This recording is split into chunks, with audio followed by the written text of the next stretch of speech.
We go live. Let's do this thing real.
Hello. Sorry, I'm trying to figure out the intro. I hope you guys like that. Welcome. Please comment to let me know I can see them. We should be live on Facebook, all of my social media stuff. I've got some really cool people here to hang out with you guys.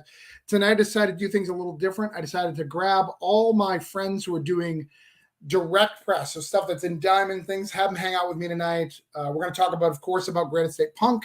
Granite State Punk is live on Kickstarter for 7 more days. Please back it. We'll go over it. But I want to show you everybody's books. I want to do some stuff. So let's start out with the first person who is here. I've got my stack here because I want to show you guys that I support all of these people. We got Jonathan Hendricks. He just sent me these. Hedrick.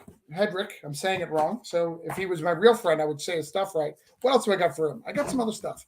I got some recounts here. I got all sorts of stuff. Obviously not properly taken care of, should be. But Jonathan, welcome to the show. Hey, Travis. Thanks for having me on. No problem. We got some more people, more friends to introduce, so I'm gonna go to that. So this is my new friend. I don't know her at all, but I just read her book today called Vicarous. It's a very cool book. Came out today from Scout. Jenna, Lynn Wright, correct? Yes, correct. Yes, she's gonna hang out with us and tell us more about this book. Love this art. Very, very cool. And Kyle's gonna jump in at some point too and say hi. He's going to try. He's busy drawing. He's busy drawing. Like Francesca should be, what I understand. And do you have to be number 4? You have a number 4 by you. I don't know why. Number 4? Do I? Yeah, your little thing. I get it. You're 4, Jenna Lyon Win. You got to change your thing. I have no idea. I can do it. I got it. It's going to bug me, so I got to do it, okay? All right. Sure. That's you. All right. Next, I'm going to bring Doug up. Doug, how are you? I'm doing great. How are you doing? I got some Doug books here. I got some vinyl. Love this series. Got some yummy, right? Yumi. Got some wonderful stuff there. Super happy to have stuff. What else? Who else I got? Because I got books from everybody. I've got the next guy here. Kind of a big deal. Did this book, CSRs. Has this book live on Kickstarter. Has this book made me buy Old Mail and Quinn, which nobody wanted to buy. But Richard Douek here. How are you, brother? Hey, how's it going? Good. I couldn't get your DC book today. They were sold out. Which is a good thing to do. Yeah. But I couldn't get it, so I got to go to another store. Oh, thanks, man. Good problem to have, right? Yeah, for real. All right, who else we got? Josh, I got your box. Welcome. Right of the box. Struggling to get other issues because paper shortage, but soon. Yeah, I will mail you a couple just so you can have, because I know you're all about the physical copies. I am all about the physical copies. I have read it, though, the digital, because you sent it to me. Who else we got here? I'm going to bring Pat on. Pat, I couldn't find my Destinies, so I got nothing. I'm sitting here bragging, but I got nothing. I've got nothing. I've failed you. Oh, it's all good, man. It's all good. It's not. I apologize. I shouldn't have let you down. I mean, I was actually just watching some of your interviews, so I mean, one of us is showing dedication here. Huh? And then my dear friend, I got a box of his stuff. Like, he's in the box. I've actually got about this much stuff for Jonathan too, but he doesn't have a cool box yet. Scout, David, look at this box of steak. Beautiful box. How are you? I'm wonderful. You?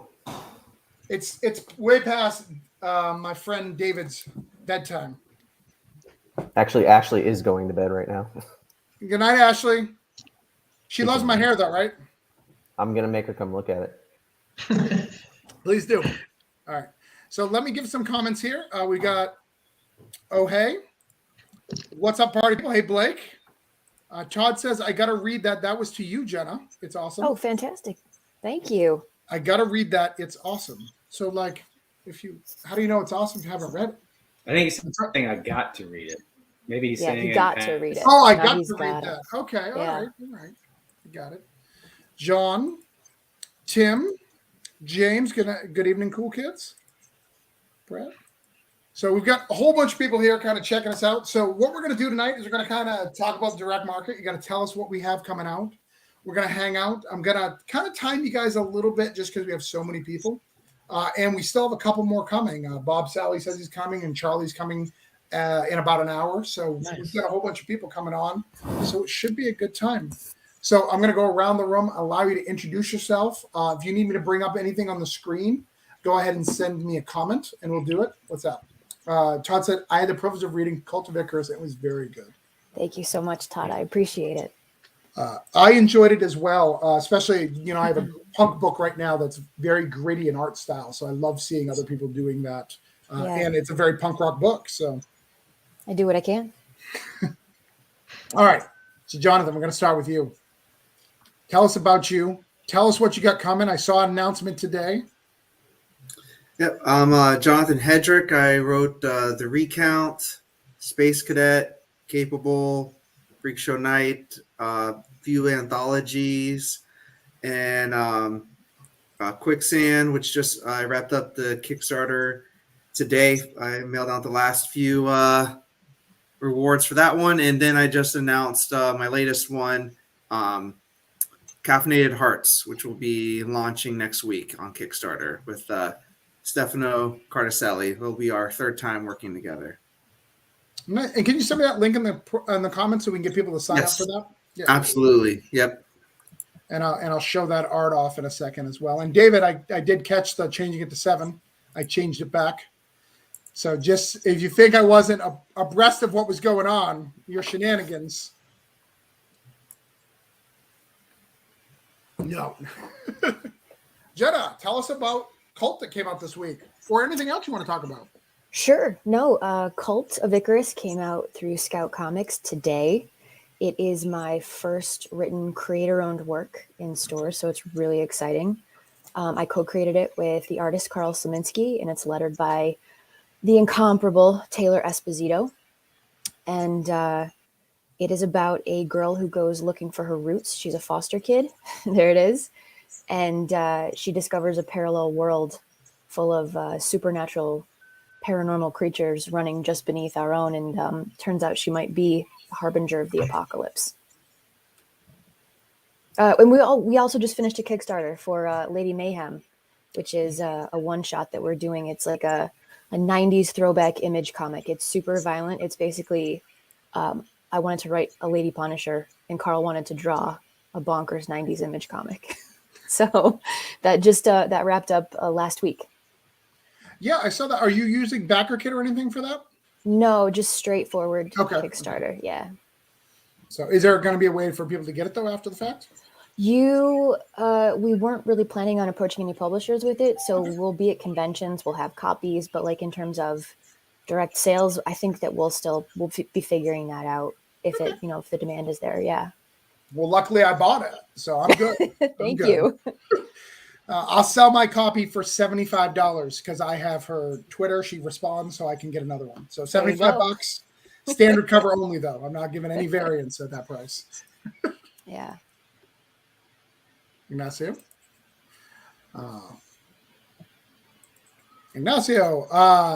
Joshua, what's up? Hey, I'm Josh Starnes. I'm one of the co-publishers at Red 5 Comics, and I wrote Spook and The Box that just came out here. It's getting ready to come out in hardcover this summer at a bookstore or comic book store near you. And in the middle of working on my next thing, which fingers crossed will be out next spring, but we haven't announced it yet. But it's still coming together. Is it the Seagull the Box boxed? It is not. Although I'm going to steal that now as a Seagull, the boxed. It's something else. I've got, everything I've written so far has multiple sequels planned to it, and I've never actually written any of them. It's always on to the next thing. And one is an idea I had somewhere in the middle of writing the box, and just had to make myself. I immediately wanted to go off and do that, and but I had to make myself finish. I always make it a rule to finish a series that I'm working on, because and just table any good ideas that come in the middle of it, or else I'd never finish anything. But now that box is done, I am plunging headlong into what I feel like was an even better idea that came along in the middle of writing it, back into a much more science fiction realm. Nice. Brett says Spook is on my to-do read list. All right, check it out. Yeah.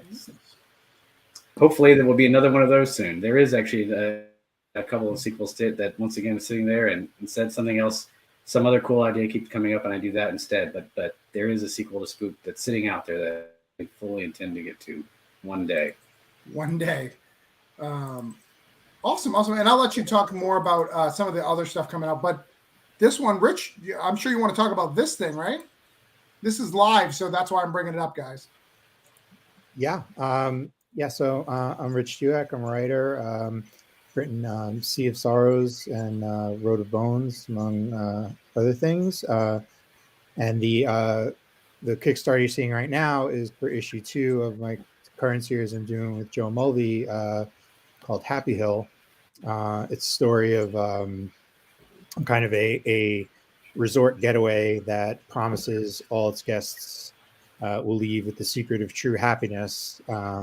But as you might expect in a horror book, there are definitely some creepy things going on beneath the surface that are the cost of what you're willing to pay for that true happiness. You're going to see kind of this character with the antlers and the gas mask that Joe's designed for the monsters, called the Woodsman. It's really creepy, but it's a really fun project. Live right now if you want to go check it out on Kickstarter.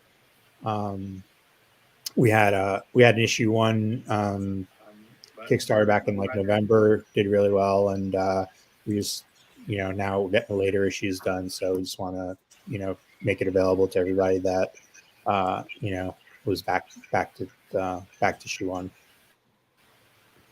Yeah, and this is the second time you've worked with Joe, right? This is Yeah. Blades, and now this, right? Yeah. Our first book was called Wailing Blade, and that was actually when we first started talking about Happy Hill.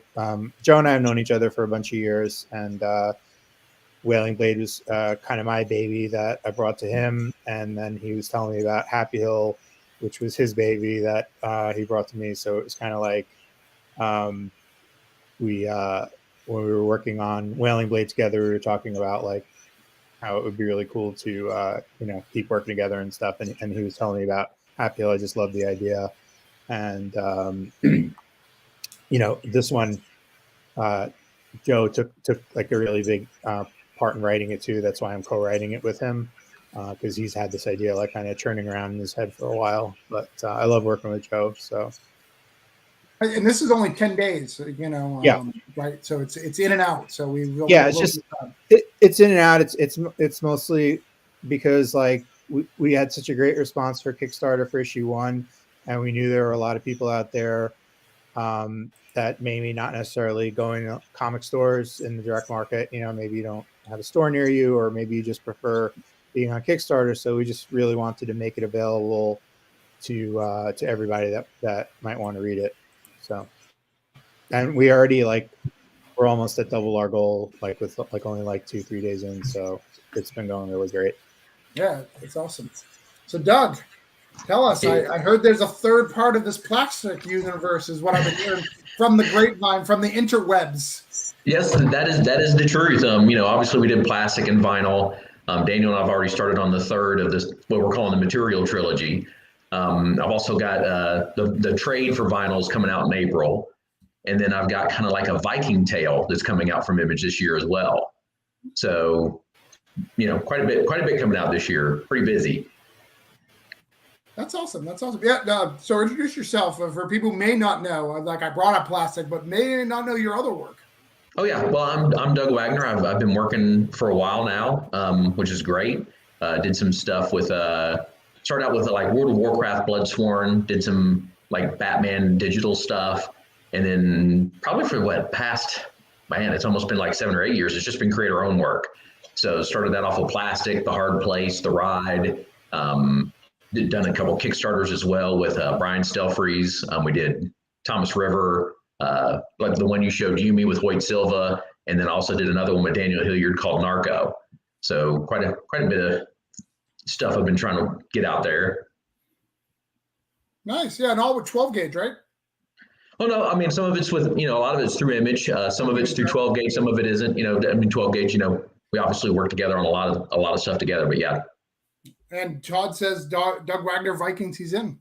Nice, thanks. So next up is Pat, who also has a Kickstarter live. Yeah. So let's show that. He copied my idea of Witches, though he may have 2 volumes of it first. Mine is a one-shot with less pages. So clearly mine was his inspiration, correct? Yeah, that was the source, of the kernel of the thought. This is Prison Witch 3. It is the series finale. It's a series that I co-write with my wife. We pitch it as Orange is the New Black meets The Craft. It is the end. We've been doing this since 2018. 2 volumes so far, both funded on Kickstarter. We do it all through my company Space Between, and this is actually my 22nd Kickstarter, but my first to ever be a day 1 fund, so I'm super happy right now about that. And beyond this Kickstarter, I write Destiny in New York. I publish the trades through Kickstarter. We do the single issues after the fact through Black Mask in the DM. I am doing a Van Helsing run with Zenescope right now. And I ghostwrite JoJo Siwa's graphic novels, which Travis loves that shit. So I find it hilarious. It brings me so much joy. Yeah, they're called JoJo Siwa's Sweet Adventures, and the team cares so much about the writer that while I was in Target, I realized that it was out because I saw it in the wild. So there that is. But yeah, it's my main work is my creator own stuff. Yeah. Nice.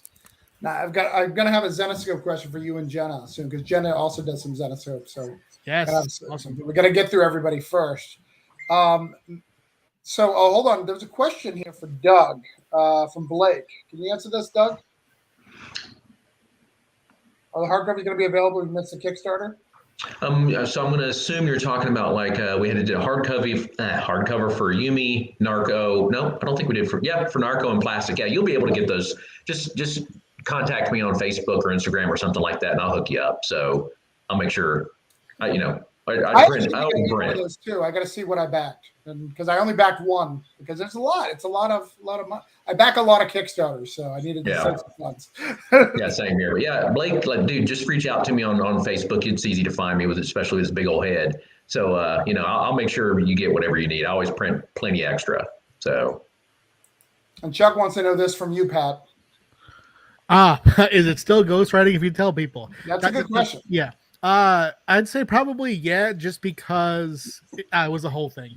Basically, I went into it with the idea that there was going to be credit, and then the publisher called me up one day and was like, "Oh, I'm so sorry. Their team doesn't do credit at all, but if you want to, you can still tell people that you did it." so I was like, "Yeah, I mean, as long as the check clears, cool." Yeah, I want to see you and JoJo in a room where you're like, "I wrote your book," and she's like, "Is your name on the title, Pat?" And like you throw down.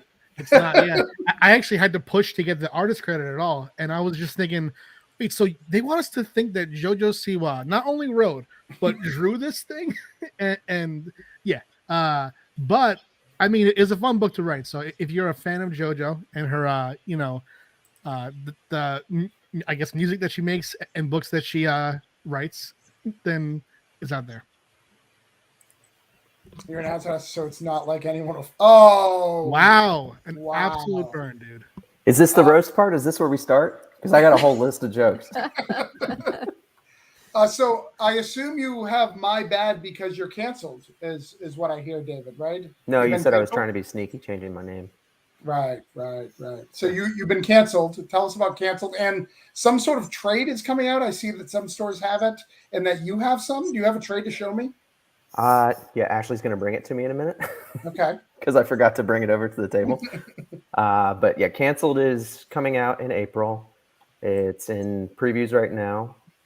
I don't know if you have a link to that, Travis, but Yeah, I can get that. it'll be one of the first scout books on Diamond FOC, which is fun. So that'll be March 21st.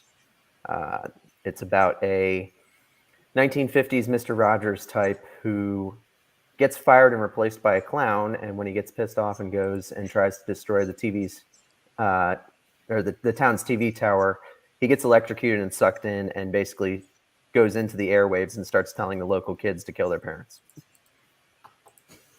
Like you do. Right. This happens. Yeah, it's based on a true story. Right. So, So for some reason, it's only giving me issue 1 through 6 of in Diamond. Is it because I need to search Black Caravan as well? were you going for Canceled or for Steak? Oh, I was going for Steak for the trade, but I should probably go to Canceled. I will have one of those in a minute. Okay, I can go to Canceled. Yeah. But yeah, I unloaded a pallet of those from at my office today. That was fun.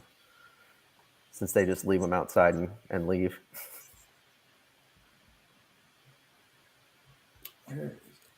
Yes, right here. And it's got some dope ass covers. I like dope ass covers.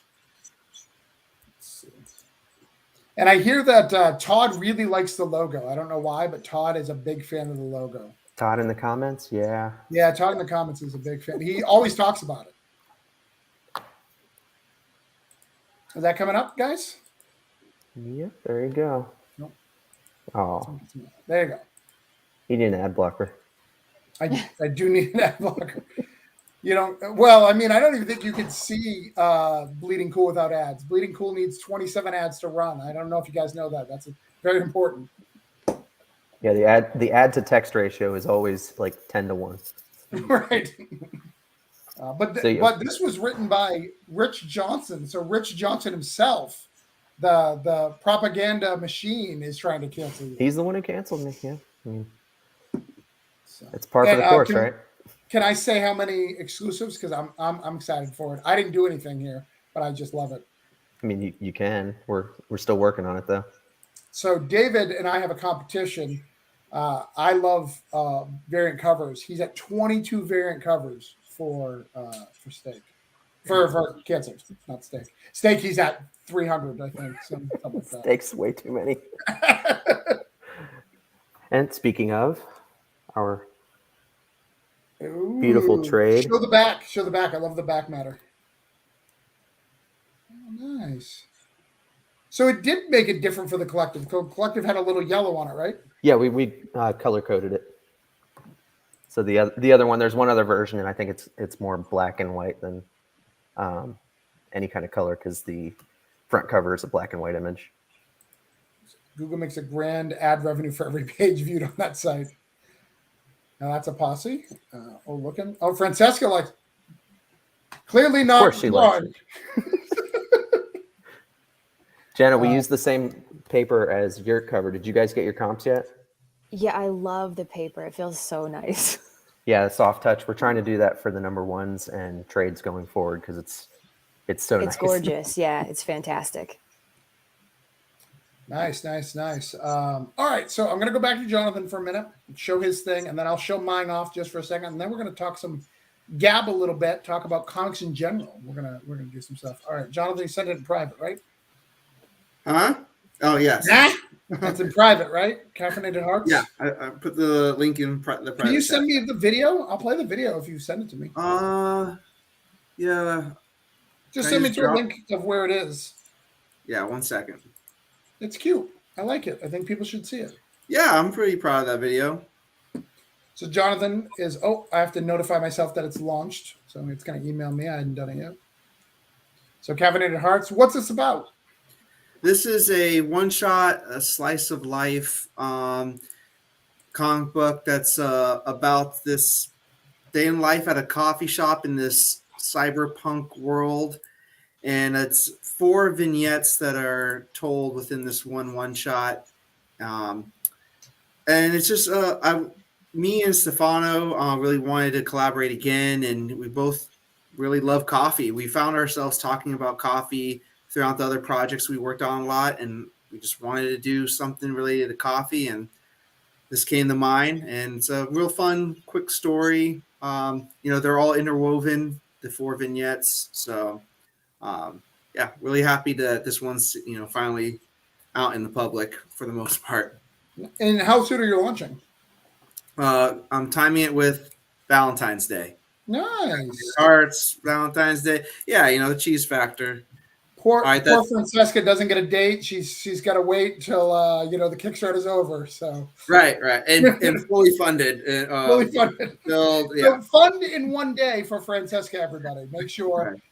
Right. All right. Yeah, I put the link in the private chat, the Dropbox. I see that. That's a little bit harder to grab, but I will grab it. It's gonna take a minute. That'll probably be a later thing because I've got a. Sure. Oh, let me see. Maybe. No. Yeah, I have to grab it and throw it into the thing. So, but I'll do that and we'll show it. But I'm going to show mine off because it's my show and I should show it off at least once. So I'll show you guys my little shenanigans that's up. So, unlike these cool folks, I only have a Kickstarter. I don't have cool diamond and cool stuff, but I'll get there one day. I'm working hard. And I've been there with some stuff. So I guess I've been there with Mississippi Zombies and Negative Burns and all that. But I've got Granite State Punk, which is a cool comic. It's about Zeke. Zeke is a recovery alcoholic, goes to his house where his parents are dead, kind of lives it. Punk rock, lots of violence, lots of like fourth wall breaking. We've got witches, we've got skull golems. We're doing really well. Lots of other people support it. I've got some cool stuff that I want to show you. I've got some covers to show you as well. Sorry, I'm speaking fast because I want to get back to you guys. So here's all my cool covers. You guys can check it out, granitestatepunk.com. But I wanted to show you this. Hold on. Let me get solo. We've got the magnets are in and the shiny stickers. So those are cool. But yes, that's my Kickstarter. Everybody's introduced themselves. Congratulations. What is it? Congratulations, Jonathan. I told Wendy I'd get her an anniversary gift as soon as one of my Kickstarters broke 10. So far, I'm saving a lot of money on gifts. Damn. Cheese. I thought it was about coffee. Is there cheese on the thing? I'm not sure where the cheese came from. All right. So I'm going to throw some random questions out, and I'm going to pit people against each other. We're going to see what's going on. So Jenna and Pat, you both work for Zenescope. Yeah. Oh yeah. Yes. Has either of you guys worked on the same title? Because you've got Oz, Jenna. You've got Oz, and what's the other one? I did Bachelorette Party. I did Blood Pharaoh. I did the Krampus book, and then I have actually Black Knight, which may have come out today on Comixology and next week in print. Yeah, I think that we did work on not the same exact title, but I think a few of those are under the Grim Tales of Terror banner, right? Well, yeah, there's like Myths and Legends Quarterly, Tales of Terror, all that. Yeah. Yeah, that stuff I have done as well. I did the Goddess of Death one shot back in I think October, and some Grim Fairy Tale stuff. And right now I'm back on Van Helsing. I did a run back when it first came out in I think 2016 to about 2014 to 2016. And now I picked it up again last summer with Van Helsing, Invisible Woman, and now it's going to be continuing on to this year with the next one up is going to be called Van Helsing, Hour of the Witch. So my question for you is, how much of the back stuff do you have to read to do those one shots and those little stuff? Oh, I mean, actually, Jenna, I'm interested to hear your answer because I I used to be involved in the hiring behind Oz. I hired Jeff Massey, who did Warlord of Oz, and I think it's called the Witch Queen of Oz, which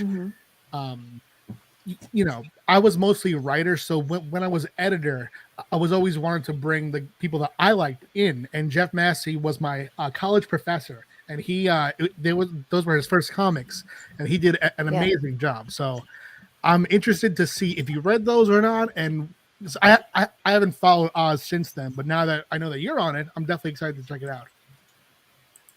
Yeah, I for things like Bachelorette Party and the Blood Pharaoh and the Krampus story, they were all kind of standalone, one-shot, one-off things. But for Oz and for the Black Knight, and there's a next month is a Jack and Jill book coming out. I had to read a lot of stuff in a very short period of time to familiarize myself with what was going on, for sure. Yeah, the deadlines can come pretty quick too. So comics, just the DM where they're in a universe, there's always something that's kind of tying into a different book. So there's a lot of reading scripts even sometimes too. Like with Hour of the Witch, David Wohl is writing a Gretel story that leads into this because my one shot is going to feature Gretel and her supporting cast with Van Helsing. So I had to read not only the whole Gretel series, but also David's script, which was, you know, it's always fun to see a different writer's script. But yeah, I started working with Zenescope back in the day, and I was their staff writer from 2012 to 2014. So when I jumped on, they had about 7 years of titles, and yeah, it was a lot, you know. And they were just starting to really make it into more of an ongoing storyline, because it had been Grimm, especially, was just a series of one shots for about 50 issues.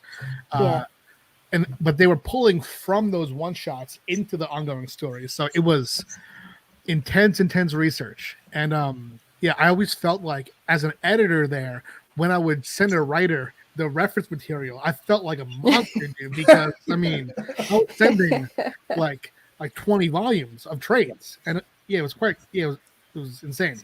But I would definitely check in and just be like, what do I need to check out for this? Give me specific, and it'd be like, okay, trade paperback 1, 2, and 3 of this. Just read it all. But it's great. All right. So next question I'm going to be from Rich. And this is more of a personal question. I'm not competing against anybody, but so you made me buy Superman, which I'm angry about because I don't like to buy Superman. No problem buying Guardians. I'll buy Old Man. I don't like the Wasteland stuff, but I'll buy it because you're writing it. And you did some great throwbacks to Kitty Pryde. So kudos to you. Thanks. And then you just made me buy Harley Quinn Valentine's Day DC special. Like, I haven't got it yet, but I've got it reserved, that stuff. So what are you going to force me to buy next? Well, or can you not tell me? No, I mean, I think, you know, the Marvel stuff and DC stuff is great, but it kind of comes in dribs and drabs, and I can't really predict, like, you know, what my next thing is going to be, if there's going to be next thing. I mean, I hope there will be, but I think what I got coming up is going to be more mostly creator-owned stuff for the rest of the year. So I got a new series with Aftershock coming out. It's called The Ocean Will Take Us. It's kind of like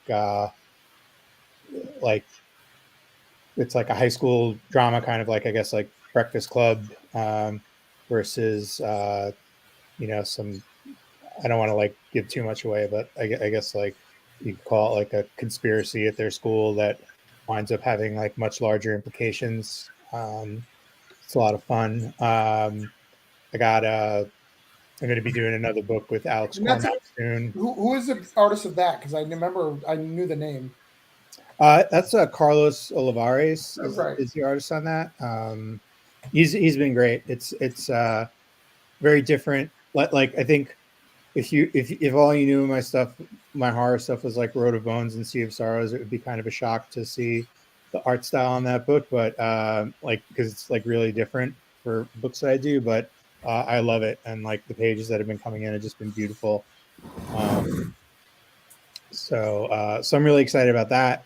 I had a story published in Razor Blades, James Tinian's horror anthology series that he's putting out. That's going to be coming out through Image, I think, in the spring.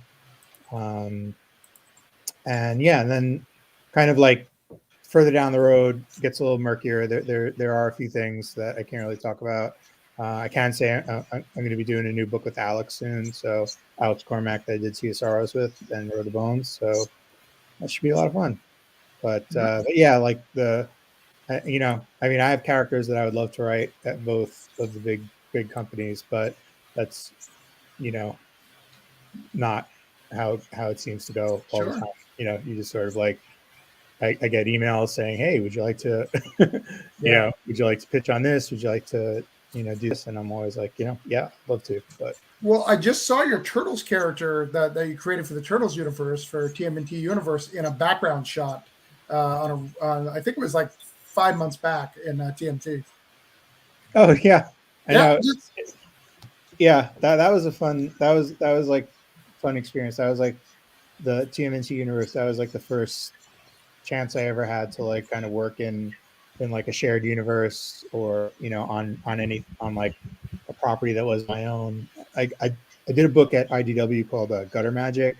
That was like the first book that I ever did, and the editor on it was Bobby Curnow, who was also editing the TMNT line.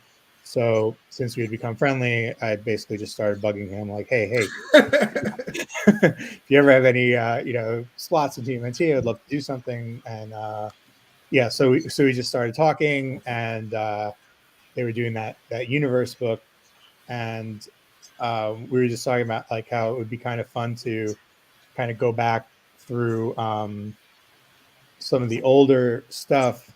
So I think like the characters I did for that book were from like bringing like characters from the Archie continuity of TMNT into like IDW, and the Archie stuff was really like kind of like goofy, you know, like it was very much influenced by like the original cartoon and stuff. So it was very much not like, you know, gritty the way the IDW series is. So it was a lot of fun taking some of those concepts and just kind of like, you know, like gritting them up a little bit.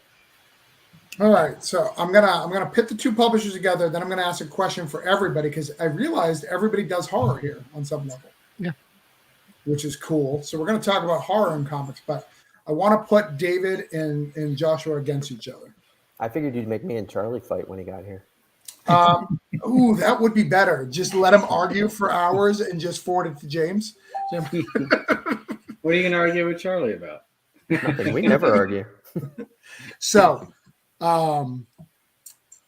ideally, because I know you guys get submissions all the time from tons of people, ideally, what do you guys think is the best amount of books for a small publisher about you guys' size to come out per month? This is going to break some people's heart, by the way, in the chat, just so you know.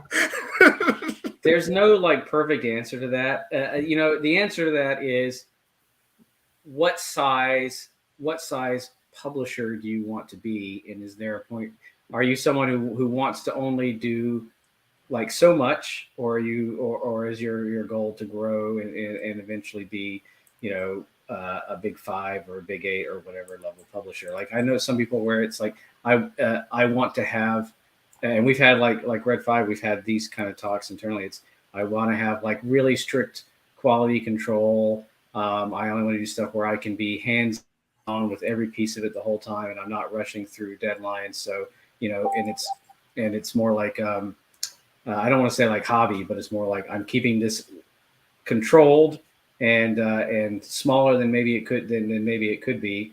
And you know, I might only be doing like 4 or 5 titles a year.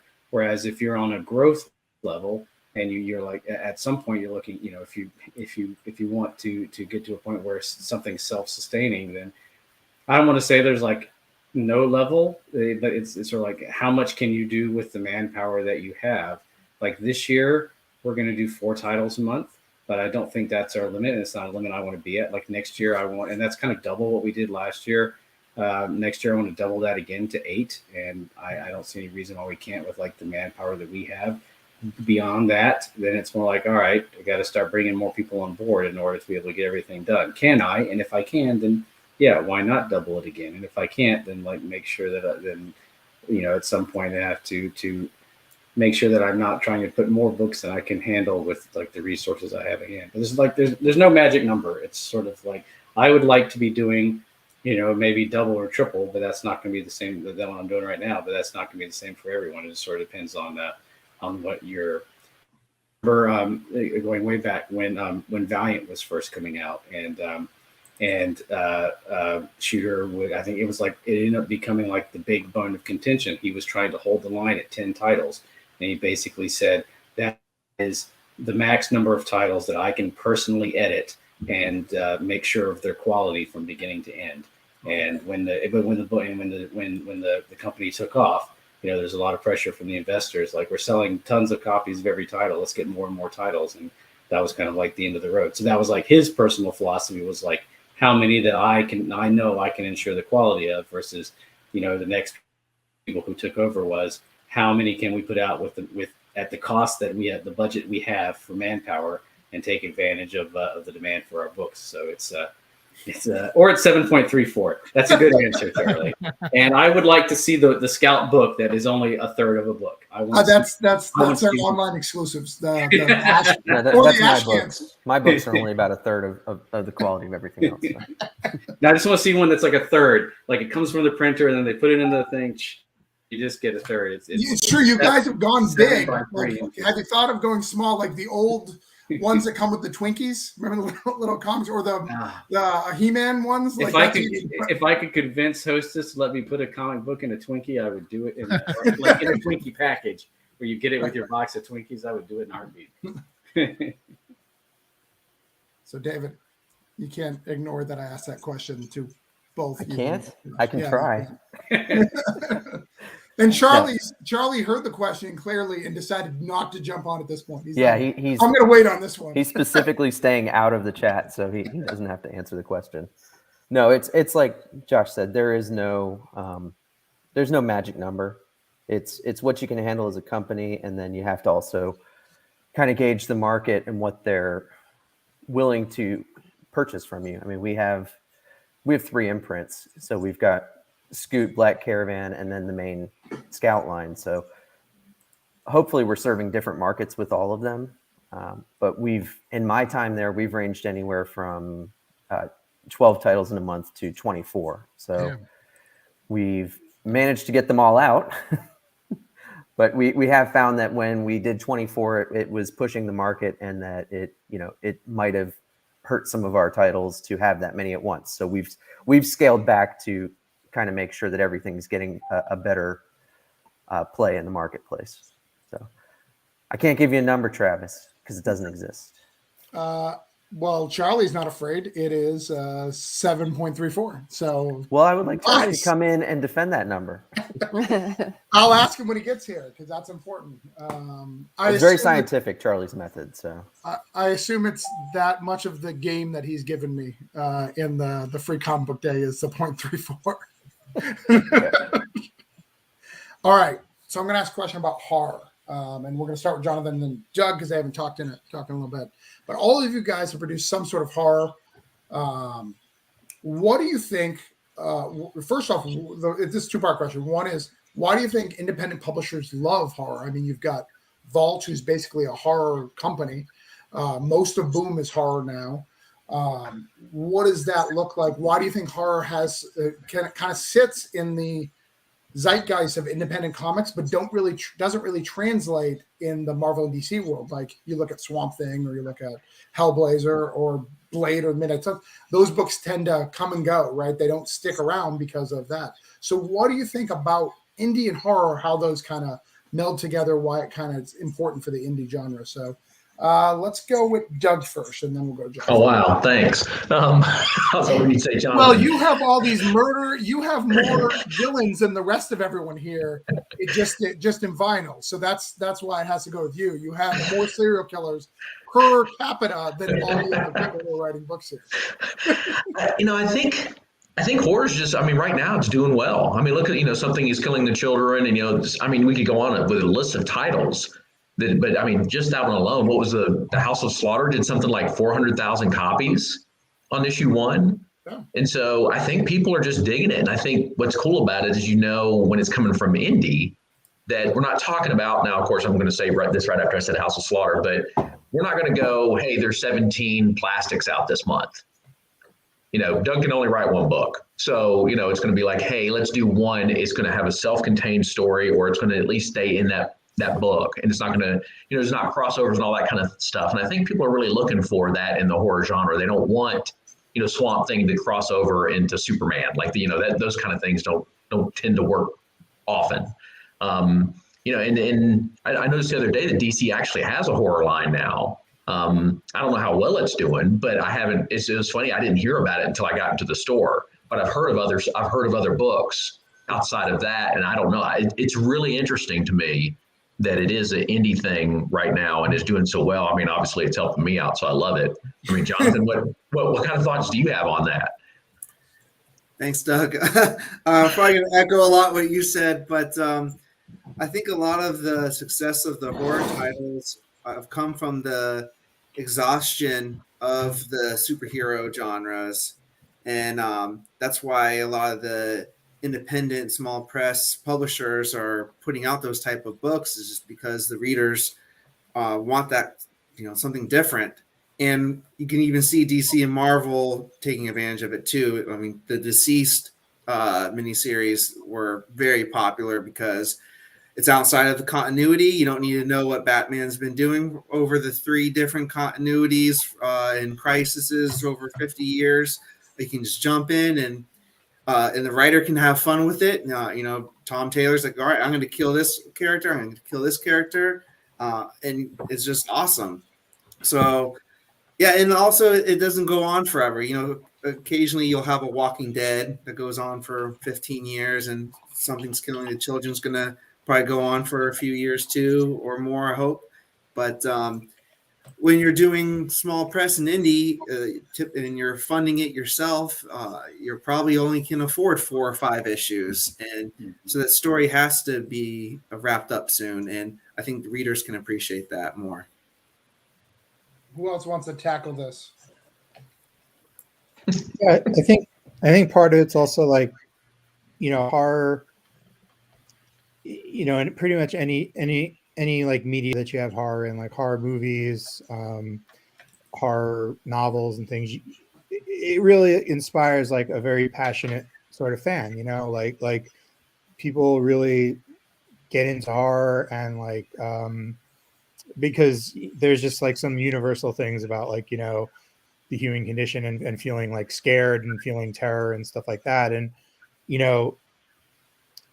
it's just like a really like wide open genre that can really like, I think inspires people to like keep coming back. I mean, like, like, yeah, they're of like varying quality, but there's like, 10 or 12 Friday the 13th movies. There's like, God knows how many Halloween movies at this point. And it's just like, it's just sort of like, like this like, I think people keep coming back to. And I think that it's like once people really start latching on to horror as like something they like, it's something they seek out a lot more of. So it's, I think that's just kind of like a natural thing, that it's something where like, if you can tell like a really good ghost story or a really good horror story, you're gonna find people that want to read it and want to listen to it. So I just think it's like a natural kind of thing that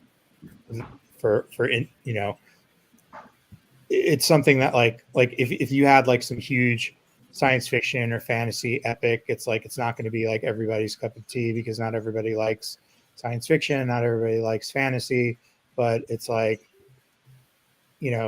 everybody has like some kind of horror story that they like. So I think that's a big reason why it's so popular, like in the indie world as opposed to the mainstream one. I also think in mainstream, people go to the big 2 for big epic superhero good versus bad stuff, not these kind of weird, twisty, dark things. And I also think that's not to say that horror readers don't also read superhero stuff, but I also think it's really hard to do horror in comics because you don't have the benefit, like in horror movies, of sound. Like half of the horror in horror movies is sound, and here you have to build dread on the page, get them at the page turn, but there's no slamming door or screaming woman or whatever it is. And so I think that people see horror as something that's easy to do because, like you said, there's a billion Friday the 13th movies or all of these kind of schlocky sequels, but it's actually really tough. Anybody else? Yeah. All right. Well, that I like those answers. Now I'm going to follow up. So a lot of people say that if you can write a horror movie, that you can write a comedy. So if you can write a horror script, you can write a comedy because it's the same beats. That's why they say, I can't even think of the guy's name right now. He's just announced his new movie. He's Get Out. What's his name? Jordan Peele. Jordan Peele. Yeah, Jordan Peele. There you go. I couldn't remember his name for some reason. What do you guys think of that motion? Can you write a slice of life? And is that why Jonathan's writing the coffee story right now? Like seriously, do you guys feel that is a true statement? Do you guys feel that you could do the opposite because it's the same chops? I mean, I'm gonna chime in first just because I'm gonna say no. I wouldn't want someone to say yes and then maybe be a dick, But I just think no. I find that humor in it's so hard to find. If you look on Twitter, I think that the comics industry and people who are drawn to do what we do have a funny deficiency. I think that we need more funny people in comics. People in comics do great horror, but almost no one in comics is funny. Bob Prance and Kevin Cuff are fucking hilarious, but I think that we have a dramatic comedy problem, and that it would be a much more healthy industry if we had writers who thought anything was funny at all. Yes, so that might be a pretty negative take, but this is a thing that I thought about a lot. I would love to see more comedy books, but we're also in a time too where if you go to the movies, the blockbusters about 10 years ago were all comedy films. Right. People wanted to go see Superbad, Knocked Up, and just laugh in the theater, but that doesn't exist anymore. That's not what we're seeing anymore. So we are in a very pro comedy phase of culture. So I'm gonna say no, and if anyone else disagrees, that's totally fine. But I just didn't want to be like the bummer after the fact, so I'll be the early bummer.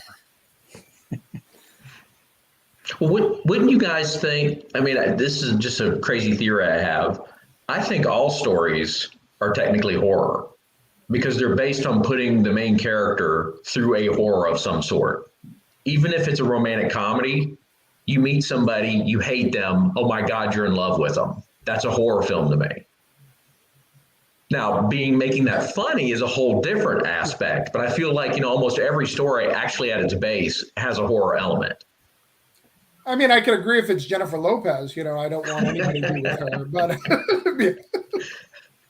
I mean, I can kind of talk a little bit about this the DC story I just did in the Valentine's Day book, because I think it's a pretty funny story, and it was intended to be a pretty funny, a funny story. Right.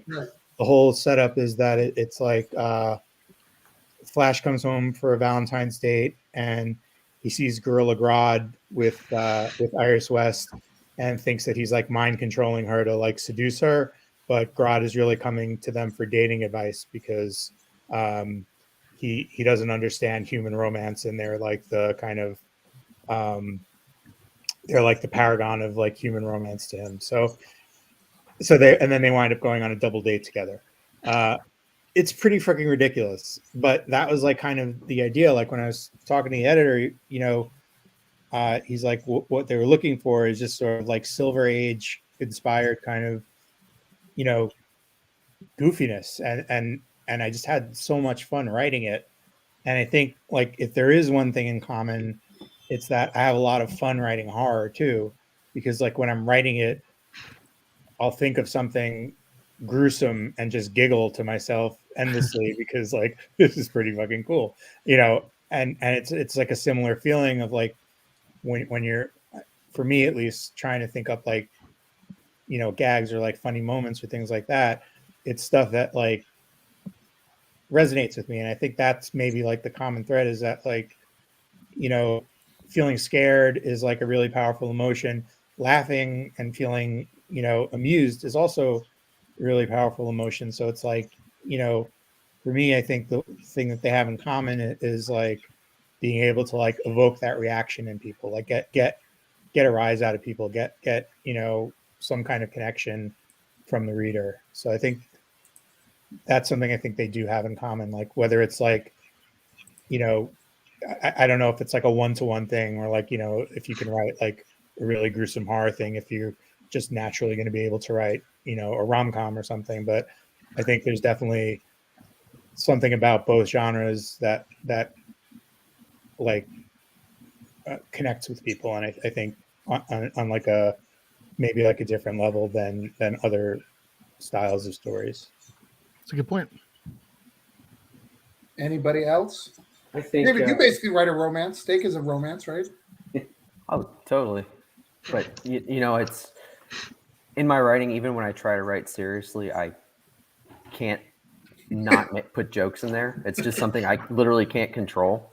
So I don't know. I guess Canceled is a horror, and it's probably the least amusing thing I've ever written. But I think there are a few instances in there where I do mix in humor. So for me, it's always a mesh of genres. I can't do one. So to say that one person, I guess that would say to me, then yes, being able to write comedy and horror do mesh well for me. But I can imagine where for some people that it doesn't. Yeah. Hi, Trevor. Anybody who's watching this, if you guys have any questions for anybody, please go ahead and do so. And I'll ask them out to everybody. So if you guys have any questions, please go ahead and do so. I'm going to take a quick minute to show Jonathan's video because we didn't get to see that earlier. So we're going to watch that. And if anybody needs to pee or anything like that, let me know. And if anybody, we've been doing this for an hour, if anybody has to leave or anything, just send me a private message. We can address that for those who are guests. But you guys got a minute. We're going to watch Jonathan's video, if everybody's cool with that. Veto. All right. I'm sorry, Jonathan. Josh, you have a video that we can watch. All right, I Let me changed find one real quick. All right. And by the way, Rich, you wrote Sea of Sorrows, which is probably the scariest book that came out last year. So like pure like when the mouth opens, like it's amazing. Like I didn't see it coming and it blows me away. And Alex is the king of horror, in my opinion, for art. Like he's amazing. Oh, thank you. But I mean, like even like Road of Bones, the book that we did before Sea of Sorrows, got turned down by a couple of publishers who said it was too bleak for them, like too hopeless and too bleak. But honestly, I think Road of Bones is a hilarious book. Like it's a lot of like I put a lot of jokes in there, like black, dark, horrible humor kind of jokes. Like you have to have a really kind of twisted sense of humor to appreciate them, I think. But I mean, you know, part of what I tried to put in there was, you know, just stuff that I thought was like, you know, funny to me. And same thing in Sea of Sorrows as well. So, Jonathan, your fans are relentless. They're mad that there's not two of you. They're mad that I would say that if you need to pee, this video is a minute. I'm just letting the people who are here. All right. I'm going to play the video. But yeah, I agree, Rich. I love both those stuff. And I know you were nominated for both. Did you win any of the Eisners for either of those? No, for Road of Bones, you're nominated for a Bram Stoker Award, which was really awesome. We didn't wind up winning. And then Sea of Sorrows wound up getting, we hit a lot of delays because of the supply chain stuff. So it didn't wind up getting published in book form until this year. So I don't think we're eligible for like kind of the next cycle of awards, but I think next year we will be. So we'll see what happens. All right, we'll play this video. Coffee, a wonderful elixir consumed every day around the world. This beverage has blended many lives over countless ages. Good morning. from simple origins to complex concoctions. Its magical powers are limited only to the amount poured. Now step inside, let the sweet aroma of freshly ground beans submerge your senses. Have a seat at your favorite table. Your barista will be right with you.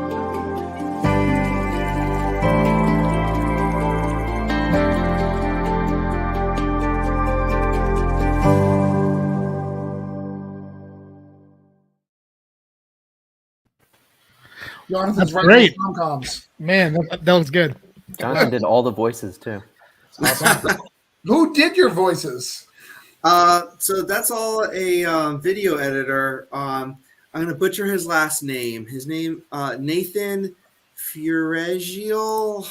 I'm so sorry, Nathan, if you ever watch this. He's from Australia, but it's the second time I hired him to do a Kickstarter video for me. He did the one for Capable 4, which was like this awesome motion comic with voiceover stuff. And I said, this time for this Kickstarter, let's pull it back a little bit. But it turned out great the way he did it. He just spliced Stefano's panels that I gave him and made that awesome animation. And yeah, that like British voiceover. And that's actually the my script for page 1 that he's reading. So wow. Yeah, really happy with how that turned out. So I hope that's just like the beginning of how this Kickstarter goes. And now my cat's joining it too.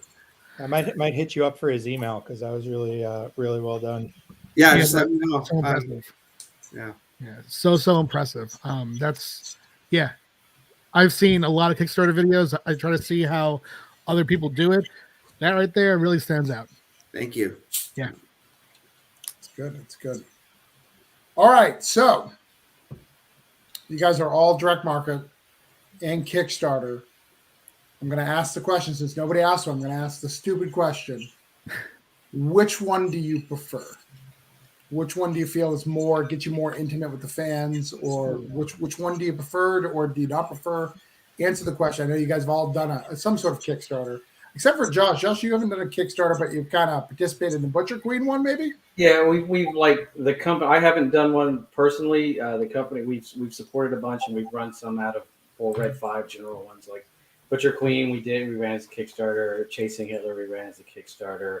Blood and Fire earlier this year. So we've done some, like Red 5 has done some in conjunction with other creators. All right, so that's the question. The answer to that. And Jenna, you just did your first. You just finished it. Are you exhausted? Or how are you even here? It's exhausting. It is way past my bedtime. I actually got off easy because the Kickstarter was run under Carl's account and Carl's name, so he would be the one answering the questions, making the updates and everything like that. He designed the whole campaign. Like, he's a phenomenal graphic designer. And so honestly, I had it really easy because the only thing I had to do was write the book and promote it on Twitter. But if I were to run my own, I mean, it was a heavy load for sure. So I think that I think anyone that's going to get into it, as obviously you guys all have, you better think long and hard about how much time it's going to take, because it's basically your full-time job for 30 days. Yeah, I have a similar thing going on in that most of my recent Kickstarters have been run through Comics Tribe. So Tyler, who's the publisher over there, basically handles all the promotion and stuff like that. So I did do one on my own like a few years ago, and I found it rewarding but completely exhausting. So I was more than happy to let him kind of handle that end of it. But I mean, Kickstarter is great because you get you don't get the same kind of direct feedback, I guess, in the direct market. Like Kickstarter, like, you know, you hear from your fans and you kind of get to know them a little bit and what they're liking, what they're not liking.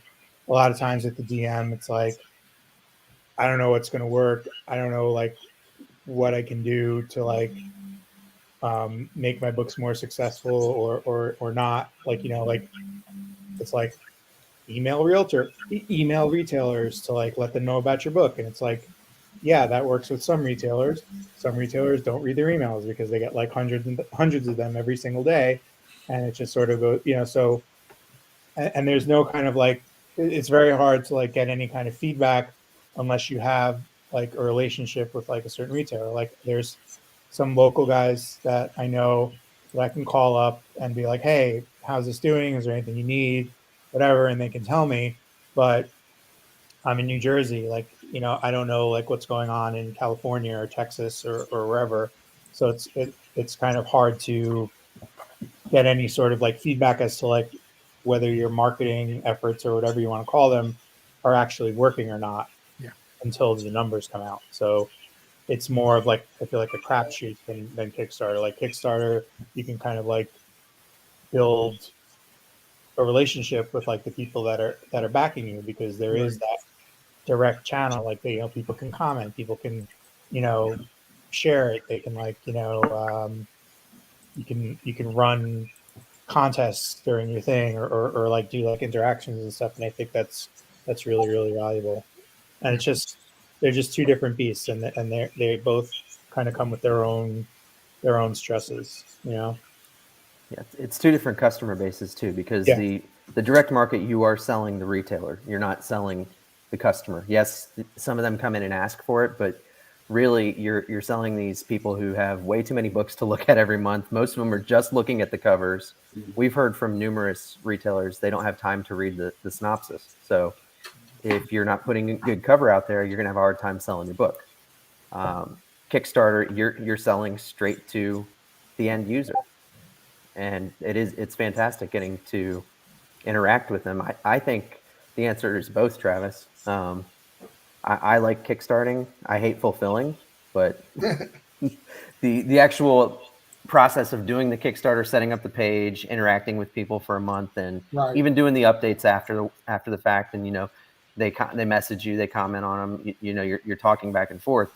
When you go to the direct market, you're going to get in front of more eyes, but it's like Rich said, I mean, you don't get that feedback.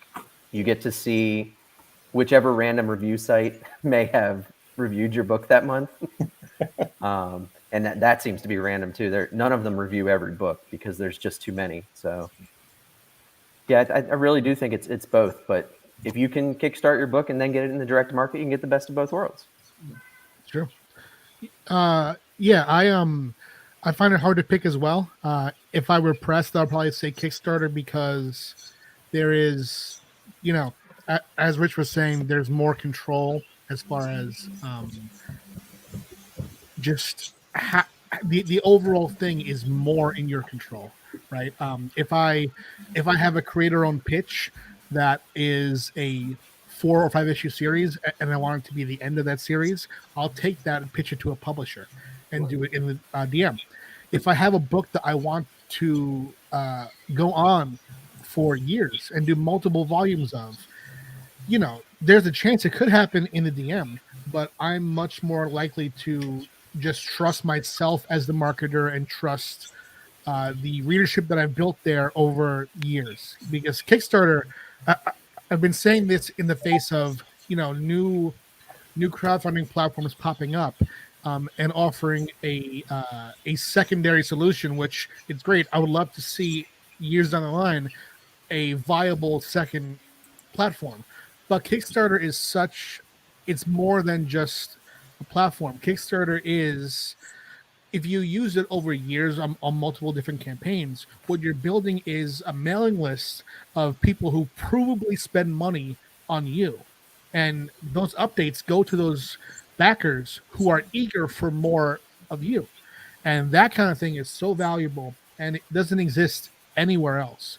So the DM has, paid my bills and fed me for almost a decade now, more actually. But Kickstarter is just the level of control you're able to have over steering your success, and the experience that your readers have does edge it out for me, but I wouldn't want to lose either one. All right. Well, we got a couple of questions from the thing. Let's see. Michael, Sacred has a series outlined with a rough draft of issue 1 ready to go. Do you have to obtain the art sample to inquire a pitch to publisher? And if not, then do you have to wait for the submissions to open or inquire to a publisher through PR to set up a pitch, a meeting pitch to a series? A lot there. Anybody want to tackle that? Depends on the publisher. Yeah. Some people 100%. are really open to like, yeah, send me stuff and just send me an outline, and they can tell you yes or no, especially if the outline's good. And some are like, nope, I got these strict set of rules, and I like this window, and you have to have X, Y, Z. I got like 4 million submissions coming in every month, so anything that doesn't check all the boxes is an easy one for me to toss out and not have to read. So it sort of just it depends on where you're sending it. Yeah, I will say like one thing is if you're talking about like a rough draft of a script, the script is kind of almost irrelevant like when you're pitching, because nobody that you're pitching to is going to sit and read your script. So it's like you have to do a pitch, which is basically like, a synopsis of the thing. Like, you're going to want to have like a couple of paragraphs, maybe a page of just like kind of outlining the story. Right. Or like finished pages. Like, some publishers like having finished pages, some require it. Like if you're going to submit the image, you need finished pages. Some publishers will be willing to just read your written pitch, but the script is almost like probably like the least important thing, So I would say it's like you have to really kind of craft your story idea. And if you have an artist that you really want to work with, or that you're able to work with, and you really feel strongly about the pages, like go ahead and get them done. But the most important thing is like just really kind of paying attention to like what each publisher is looking for. And but it really varies with publisher as far as like whether they have open submissions or what they're going to look at. Some publishers have open submissions, and it's just like they get so many that it takes a really freaking long time for them to get back to you. So you might submit something and not hear back for a month or 6 months or ever. I think my best piece of advice is, as much as you can, try to get to know who you're pitching. It was much easier when cons were like a thing. And hopefully that'll be back like in like the next year or two. But like if there's a publisher you want to pitch to, I would recommend doing whatever you can to kind of get to know their editors without necessarily pitching the story, because a lot of publishers will say we don't accept unsolicited pitches. But all you really need to do to get a solicitation is if you're at a convention and you walk up to the publisher's booth and you start a conversation with an editor and you say, hey, can I send you some pitches? And most of them, to be polite, will say yes, whether they really are interested or not. And there you go. It's a solicited pitch. So now you are able to like email them stuff. So I think really just like what a lot of people don't realize is you got to do a little research and try to figure out who you're going to be pitching to, because a lot of people are on Twitter. A lot of people are, they used to do cons, hopefully will again. Just try to like open a dialogue with the person that you're looking to pitch to, and get to know them a little bit, get to know what they like, what they dislike. And then it's like, it may not work, but it's like you're only kind of like increasing your chances rather than like just sending something cold. You know what I mean? Like if you know a little bit about the stuff they've worked on, a little bit about what they like, you're just able to talk a little bit more to like why your project would be a good fit for them. So that's all I'd say, is just really try to like research who you want to pitch to, have a good reason why you want to pitch to them, rather than just like, I got to get my comic out with anyone. Because it's all about just about building a case for why it's a good idea for them to publish it. No, it's good. That's good. So we have another guest. He created Glarin with his White Ass. White Ash is in this, but don't worry about White Ash. White Ash is not important. There's a book called The Game. I like The Game. Charlie will not come out with The Game, but Charlie's here to address why The Game is not released yet. why the second Kickstarter is not here.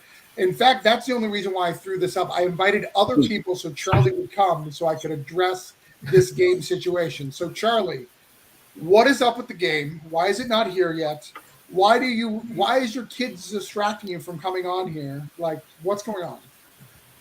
Well, I just want to start with, the game is getting you to want to read the game. There actually is no book.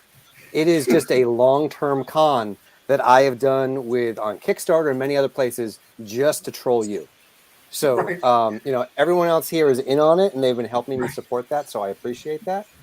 I did want to clarify something from earlier, because I've been listening to the show. My kids have been in the background, so I just finally got them down.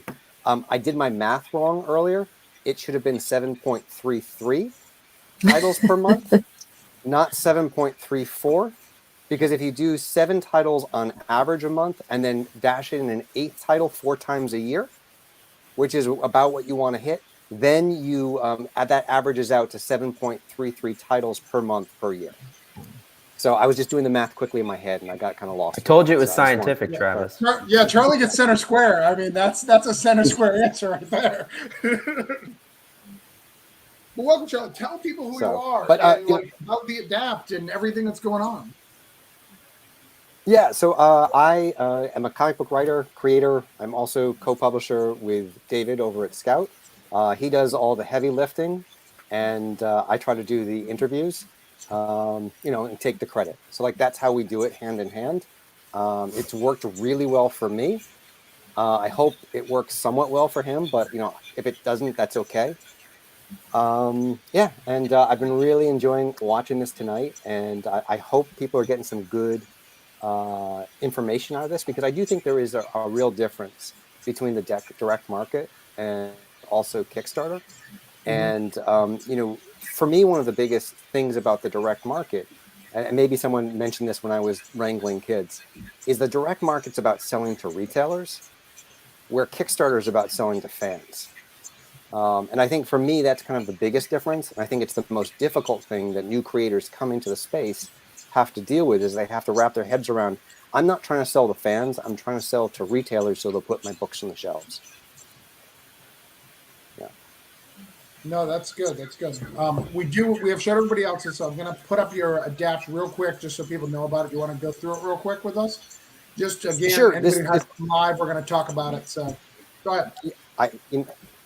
So this is a title that I co-write with Tasha Hu, and it's about a young woman who estranged from her family, from her sister, and starts having visions of being trained in her sleep by a kung fu master.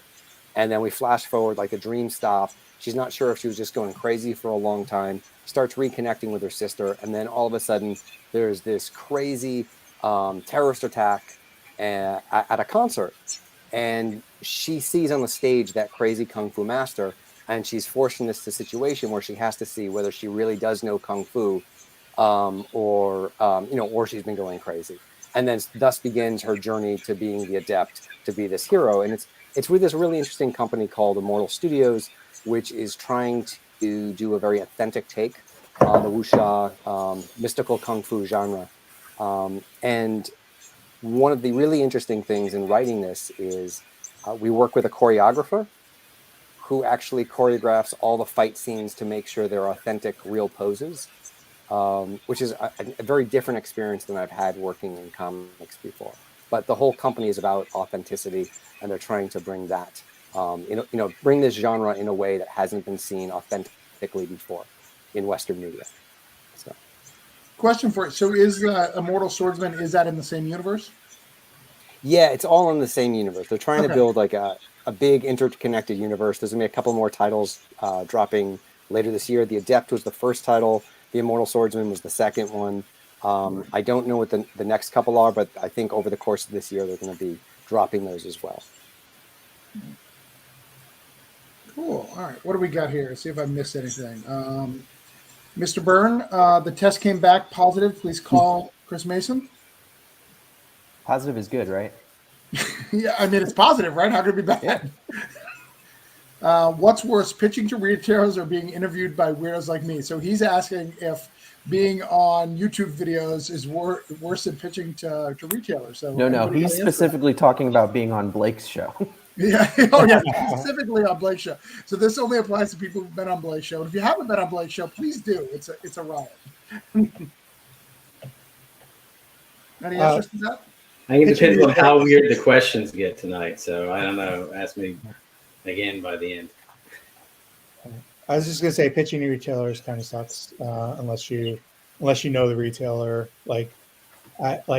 Basically like every shop I've ever like kind of done a signing with or like had like a kind of a good email exchange with, it's great pitching to them because you know it's like somebody you know. But like pitching to retailers cold is just brutal because it's like you know like we were saying, like Dave was saying before, it's like they really don't have time to read anything.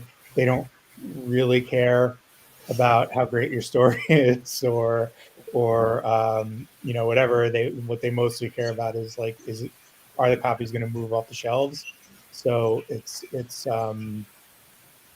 you know, like you could be really enthusiastic about your story and just sort of like get a little pat on the head, like, you know, like that's very good, Mr. Counselor. I'm very, very excited for you. It doesn't mean that they're going to like order extra copies or anything like that. So yeah, it sucks, but I don't like, it's not because they're jerks or anything. It's Right. just that they're in the tough position of having like, you know, only a certain amount of shelf space and like probably like 3 times or 4 times the amount of available books to put on it. So it's rough.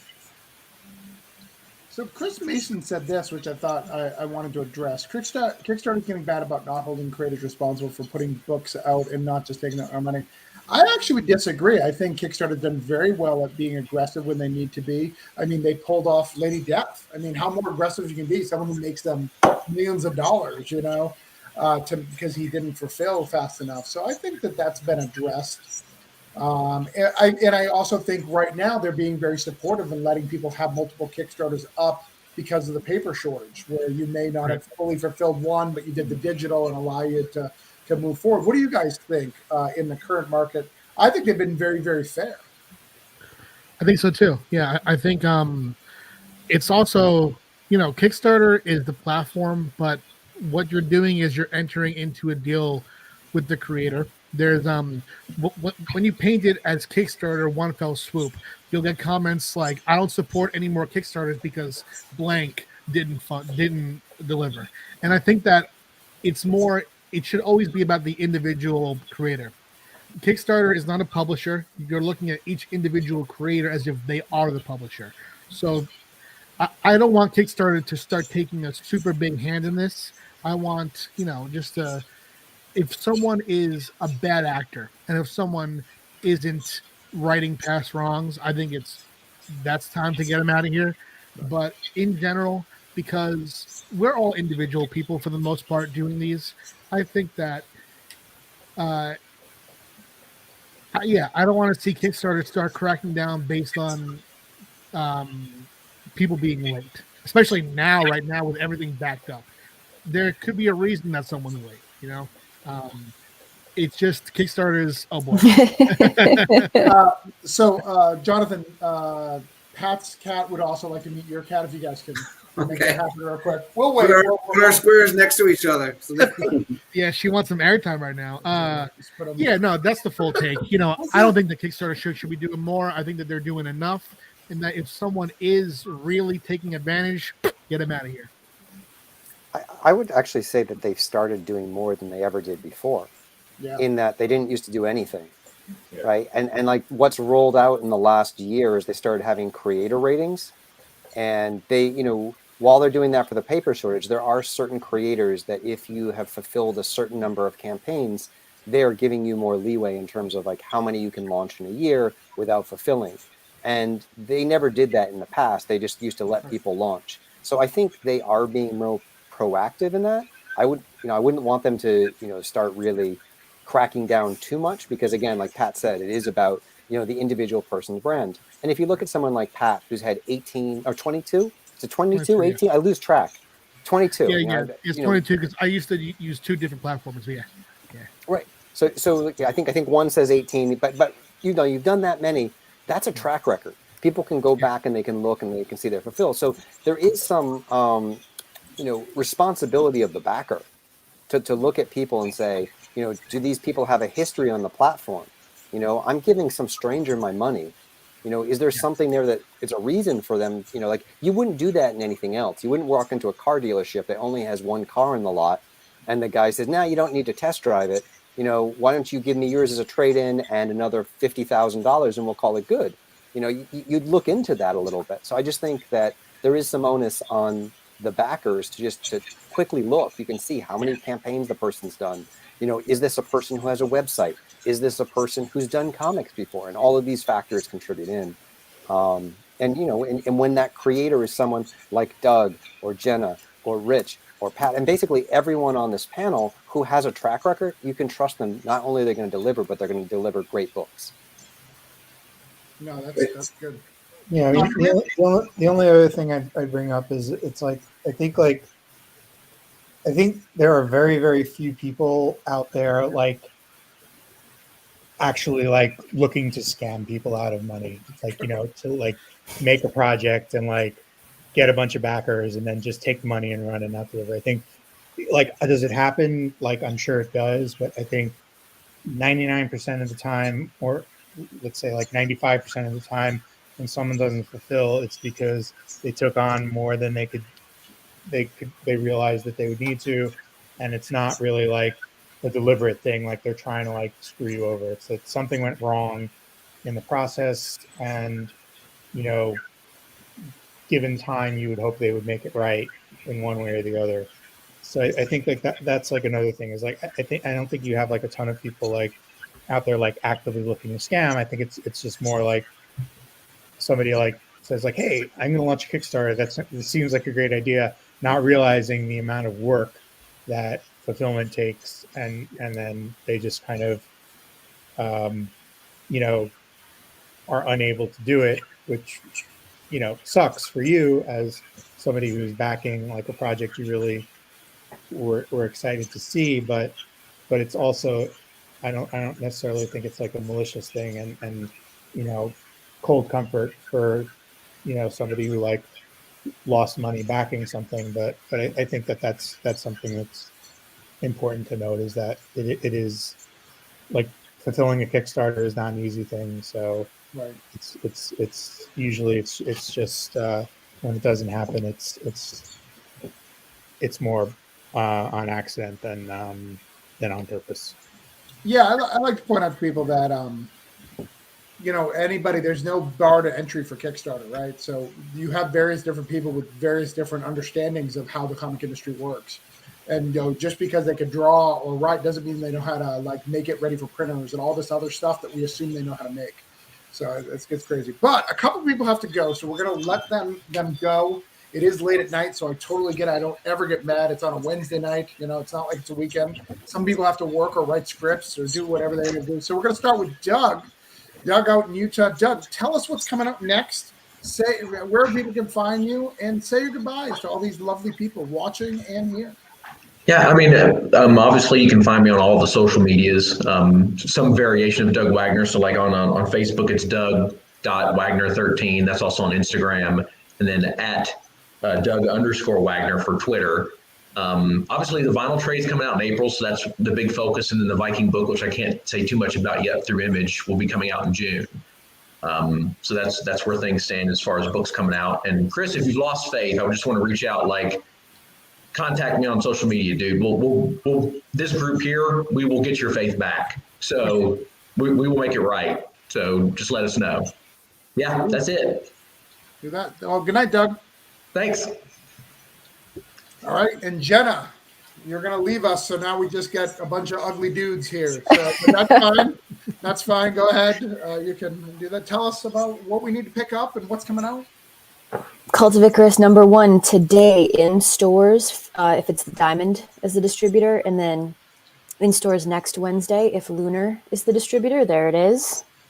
And I have books from Zenoscope. I have Black Knight and Jack and Jill coming out, and then a handful of titles coming up. So a lot. You're going to get sick of me is what's going to happen. There's going to be a lot of Jenna Lynn Wright on the shelves. And I am at Jenna Lynn Wright on all social medias like Insta, Twitter, and I have a Substack in case anyone wants to hear me talk about other stuff I'm doing. Awesome. Is there levels to the Substack, or is it just a free? All free. Okay. Yeah. So sign up for that because you have to pay. You have a free and a paid level on mine. She's clearly better. She's giving all the stuff for free. Get it quick. If you want to know what I'm doing next, Substack is the best way to find out. Substack or Twitter. Awesome. Cult of Icarus 3 is in previews right now. Yes, Cult of Icarus is in 3. 3 is in previews. Get those pre-orders in. Is there? There's one question I did want to ask you. Is there any exclusives anywhere for Cult of Icarus? Because I love this book. I'd love to see if I. There is a variant cover at one store. Charlie, I can't remember the name of the store. Yeah, 616 Comics did 616 one, Comics. and Yeah, there's it's a a web gorgeous, store gorgeous cover. So check those guys out. Excellent. All right, cool. Well, I appreciate you. Thank you for coming out. Thank you so much for having me. See you, Jenna. Hi. Hey, Jenna. All right, Joshua, you had a big question here. What do we got here? I picked the first 2 volumes of Machine Girl and trade paperback in December. I usually buy hardcovers or single issues, but the art of that book really caught my eye. Are there going to be any Red 5 titles in hardcover format? There are. We're going to be collecting all of Angela Del Morte, which came out in 2 volumes, plus an oversized prequel. We're going to collect all of that, all 100 some odd pages into 150 pages into a hardcover later this year, and working on a hardcover release for the box. So those will probably be the first 2 hardcovers. There's actually one in stores now. There is a small specialty hardcover called Raise Up the Dead, which is a series of an anthology of zombie tales by Eduardo Riso and a handful of other people, friends of his, that put together for an Argentinian publisher that we've translated and brought here. So that'll be 3 this year, and then we'll see what we'll have for next year. Nice. Brian was here for steak. Todd says, "Who screams on Wednesdays?" Cult of Icarus looks dope.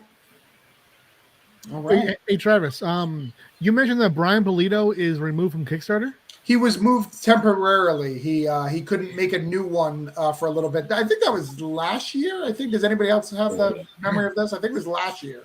They just wouldn't let him launch because he hadn't fulfilled a really big campaign. Yeah, he wasn't pulled or anything. He was just not allowed to make a new one until that one was right. Yeah. I would then echo Charlie in saying that Kickstarter is doing more than I would even think. I didn't know that they did that kind of stuff. I mean, especially to Brian, I would think that Brian kind of has carte blanche, But wow, yeah. Yeah, I mean, Todd has the biggest comic because comic and action figure, but I think over time, Polito's got to have way more money, like raise, I would assume. Oh, I would think so. Probably, yeah. All right, let's see if we got any more. If anybody has any questions, anything. Charlie, you've been watching. Do you have any questions that I should have asked? Because you're the brains of the operations everywhere, from what I understand. Yes, David's the pretty face. Yes. Right, David's which is why I go on the things and he does all the work. Right.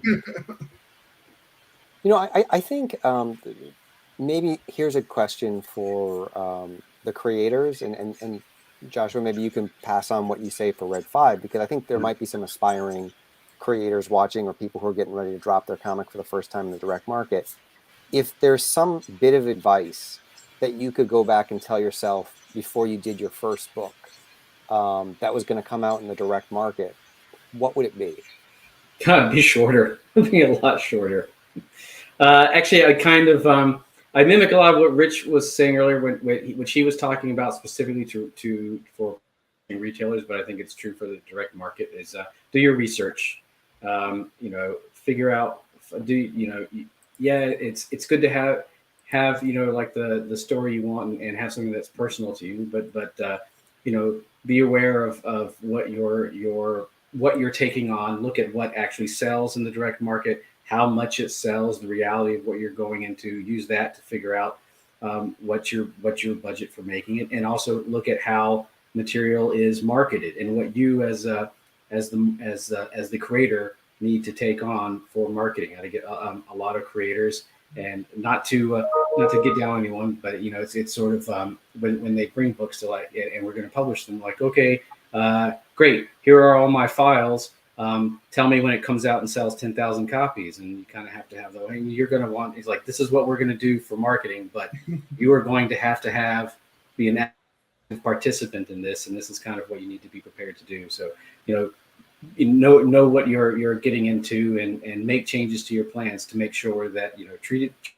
it to a degree as a business, and be prepared to, so you can know the changes you need to make to get your ultimately with what you want as a creator is to get somebody to read your book. So do what you got to do to make sure that people will read that book. I mean, go back and take your hard look at your 12 issue character study masterpiece that's the beginning of like your 60 issue plan, and go like, all right, I've looked at that, and I've looked at where that fits in the direct market and what the comparables are and how you market it, and maybe this isn't my best foot forward. How can I take what I've got and reformat it to fit, now that I've done my research and talked to some retailers, and reformat it to fit what people will actually carry and what they will actually buy.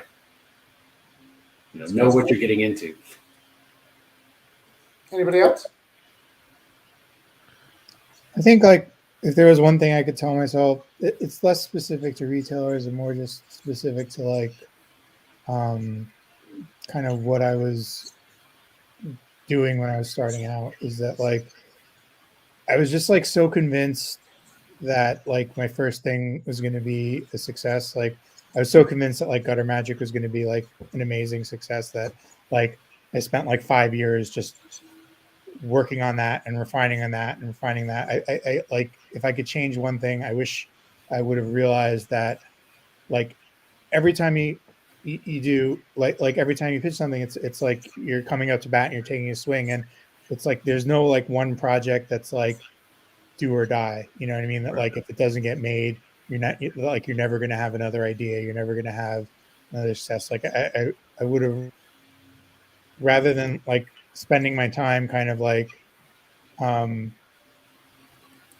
just pushing and pushing and pushing until it finally got through, and it did get through, and it was a good book, and it did do well for me eventually. But like I think I would have, if I could go back and do it a little bit differently, I think I would have taken it to a certain point, and then if it didn't see success, just start a new project like right then, and if that didn't go through, start another one. And it took me like a few years to really kind of like learn that like in my bones. Like you just kind of have to like, it's like finish it, do on to the next one, finish it, on to the next one. And like some of them are gonna do well, some of them maybe not, but it's like you just can't get like so fall in love with like one certain idea that like that's gonna be like the thing that like makes or breaks you.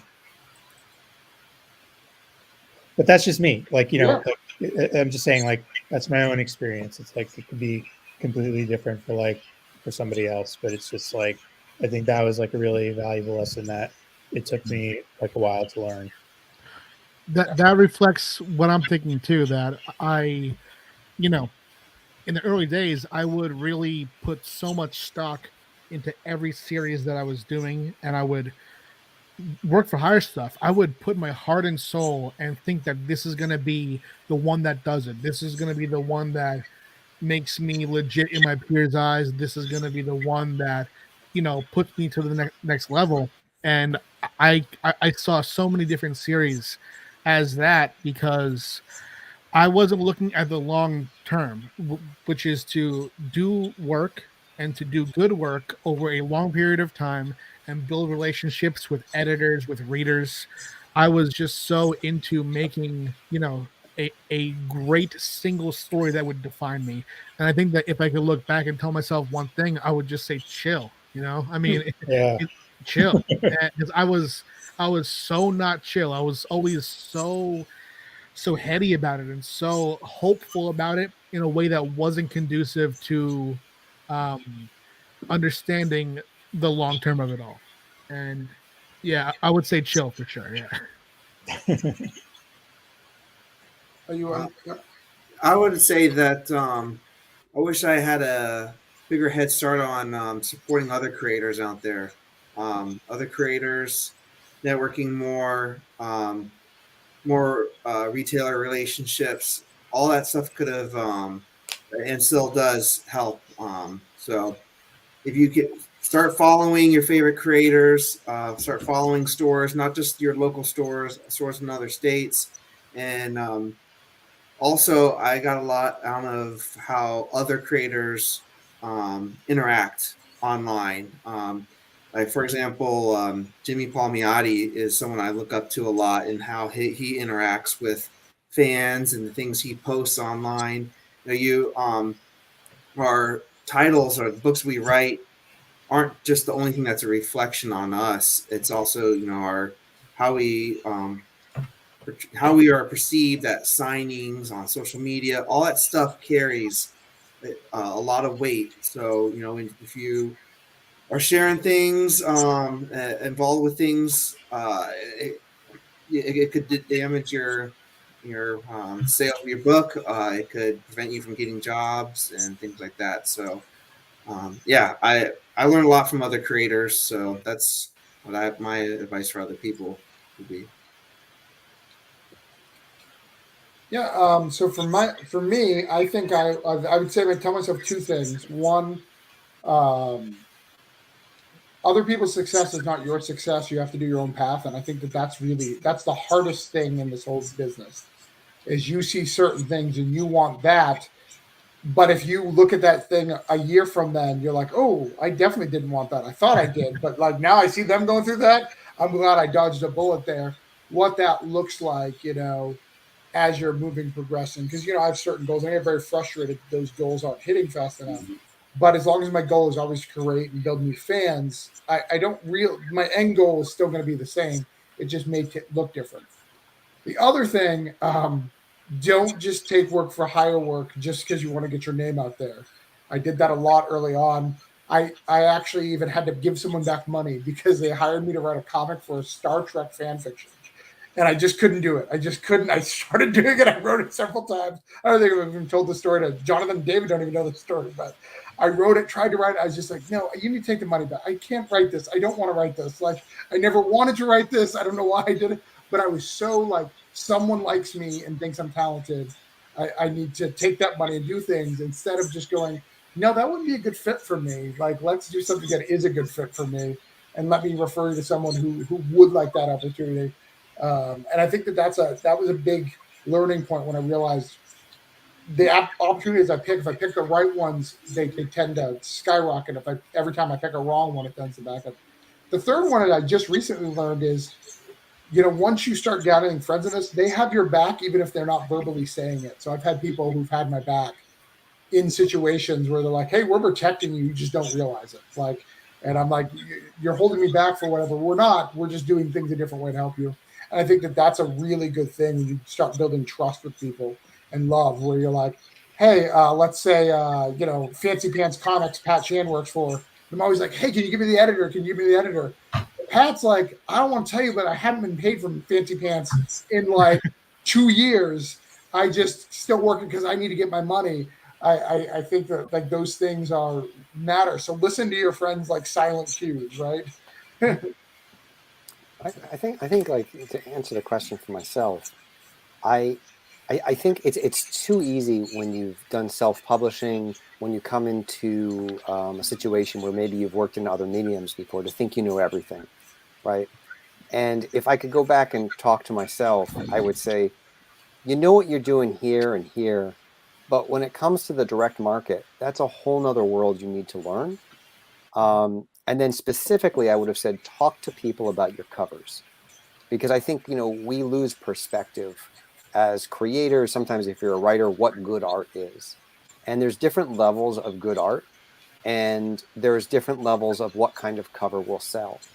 And I know, like, for me specifically, I got this idea in my mind when I was bringing White Ash to Scout Comics, that I wanted to do something that felt different than, some of the stuff I had done on Kickstarter.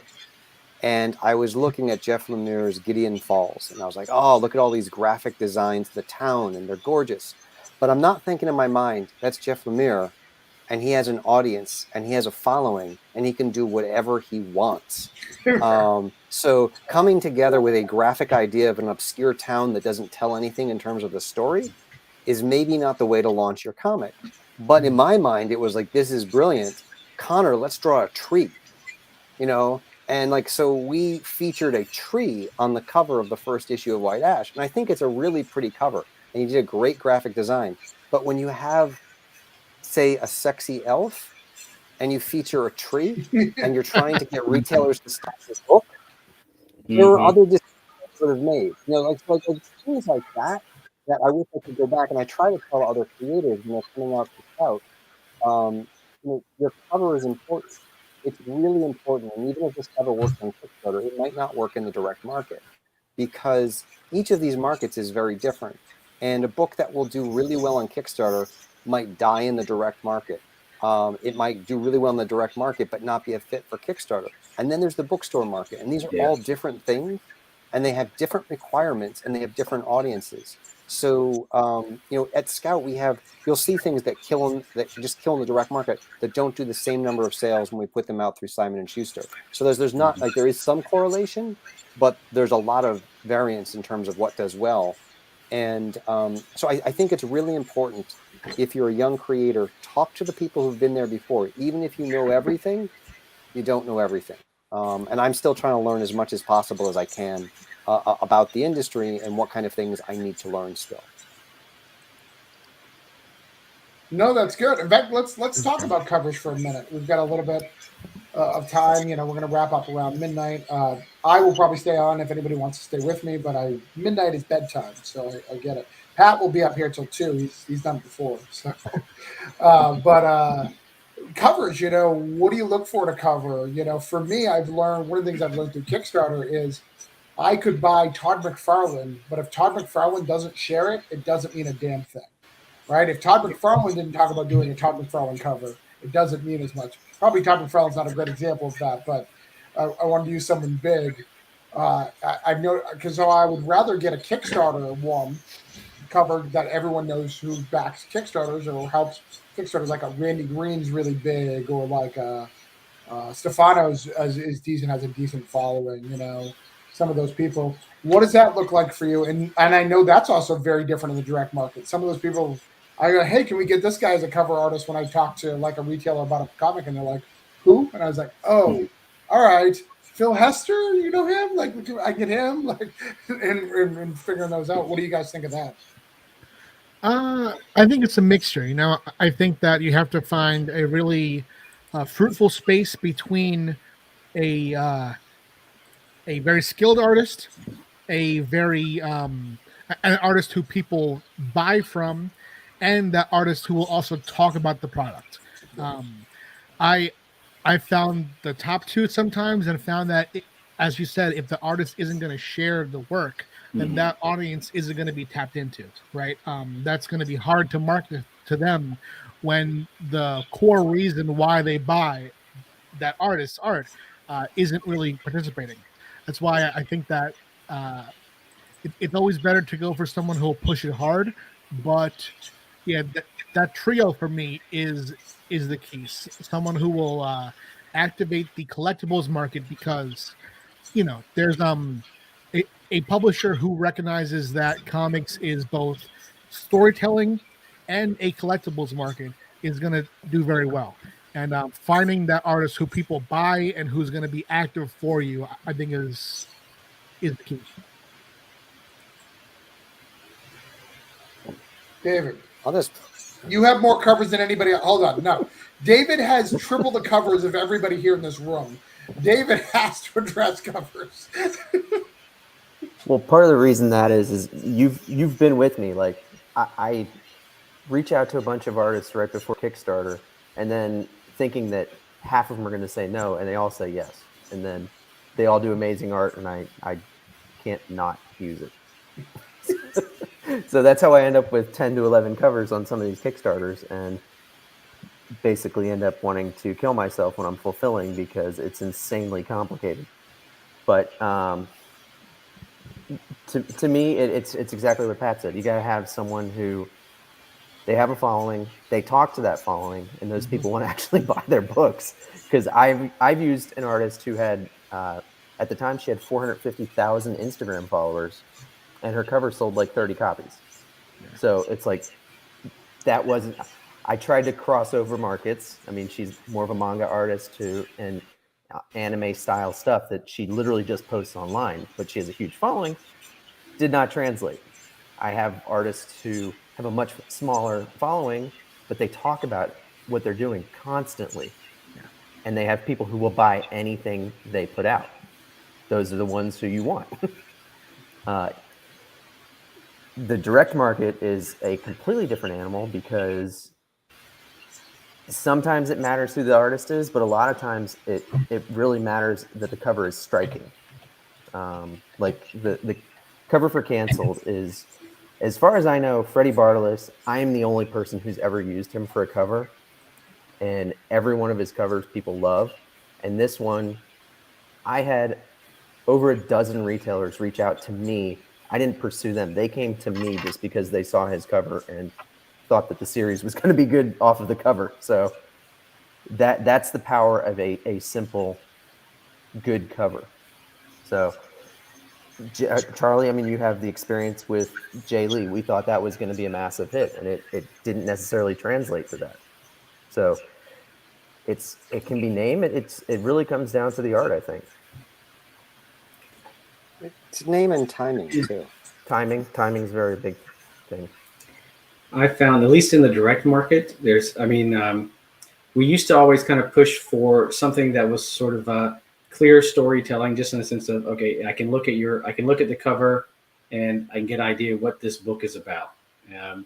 But especially we found a lot of the something that's very striking. So like David was saying, like a striking cover and something that it may be kind of vague. It may give you the vaguest idea of what the book is, but it has just like it could be anything. It could be like a really design or a really just solid color with only one piece in it. It's extremely vague, but it catches the eye. It's a balancing, but I found it with the design ones, because we've tried out a couple of different things, and that all seem very striking, but you never really know what like a wide audience, either among retailers or readers, are going to suddenly go, I must see that. What is that? And we've had some that I didn't, that I thought were okay, that stop people every time they walk past a booth, or stop people every time they walk past on a shelf. So it's hard to gather that. And then it dovetails even more, kind of picks up what Charlie was saying about like the differences between the book market and the direct market, where there's a totally different desire among buyers for bookstores and what they're looking in, and sort of they're pushing towards more all ages titles and manga and anything that sort of hits that there, because they are, they have. If we think the direct market, retailers in the direct market are looking at giant catalogs, the catalogs for bookstores are even crazier. And they are really only looking at the title as they flip through those catalogs super fast, and are looking at the cover as they flip through those catalogs super fast, and the thing that kind of hits like the 3 or 4 points they're buying for that year. So we've had some books that sold okay in the direct market. And when we put them into the book market, they sold extremely well, far better than in the direct market, and almost entirely because the cover hit exactly what buyers were looking for. They had a kind of manga cover, and it hit just what buyers were looking for, even if it didn't have a huge amount to do with what was actually in the book. The bookstore buyers didn't care. They're buying off of what that cover art looks like.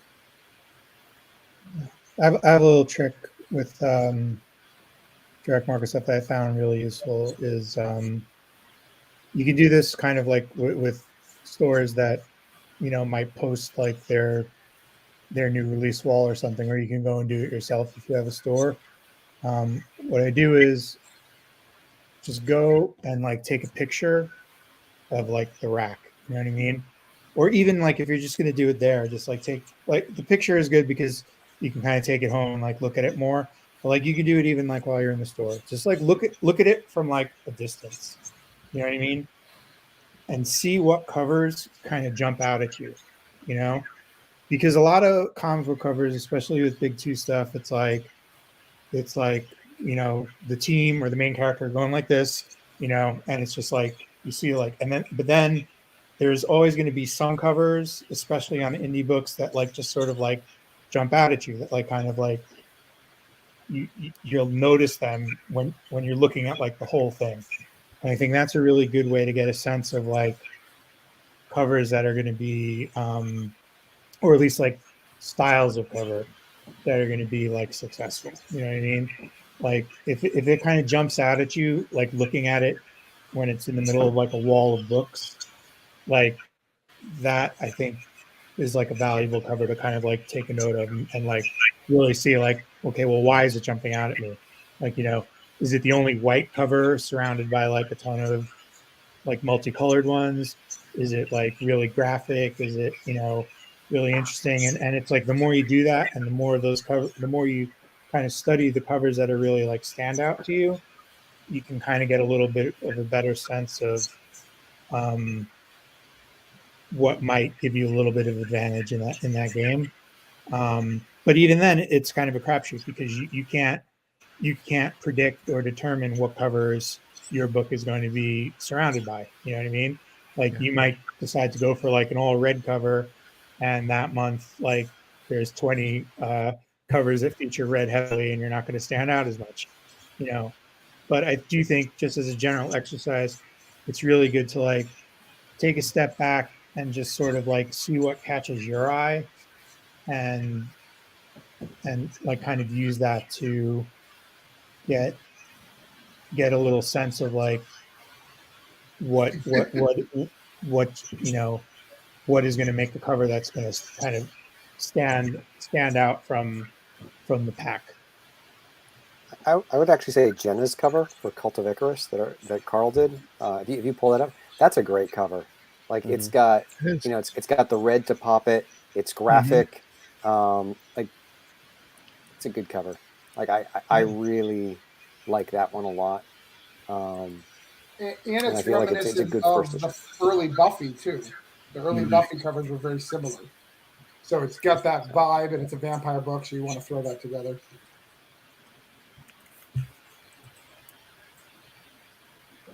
Also an action character. Okay. Funny, this panel's the expert, but maybe you commented anything.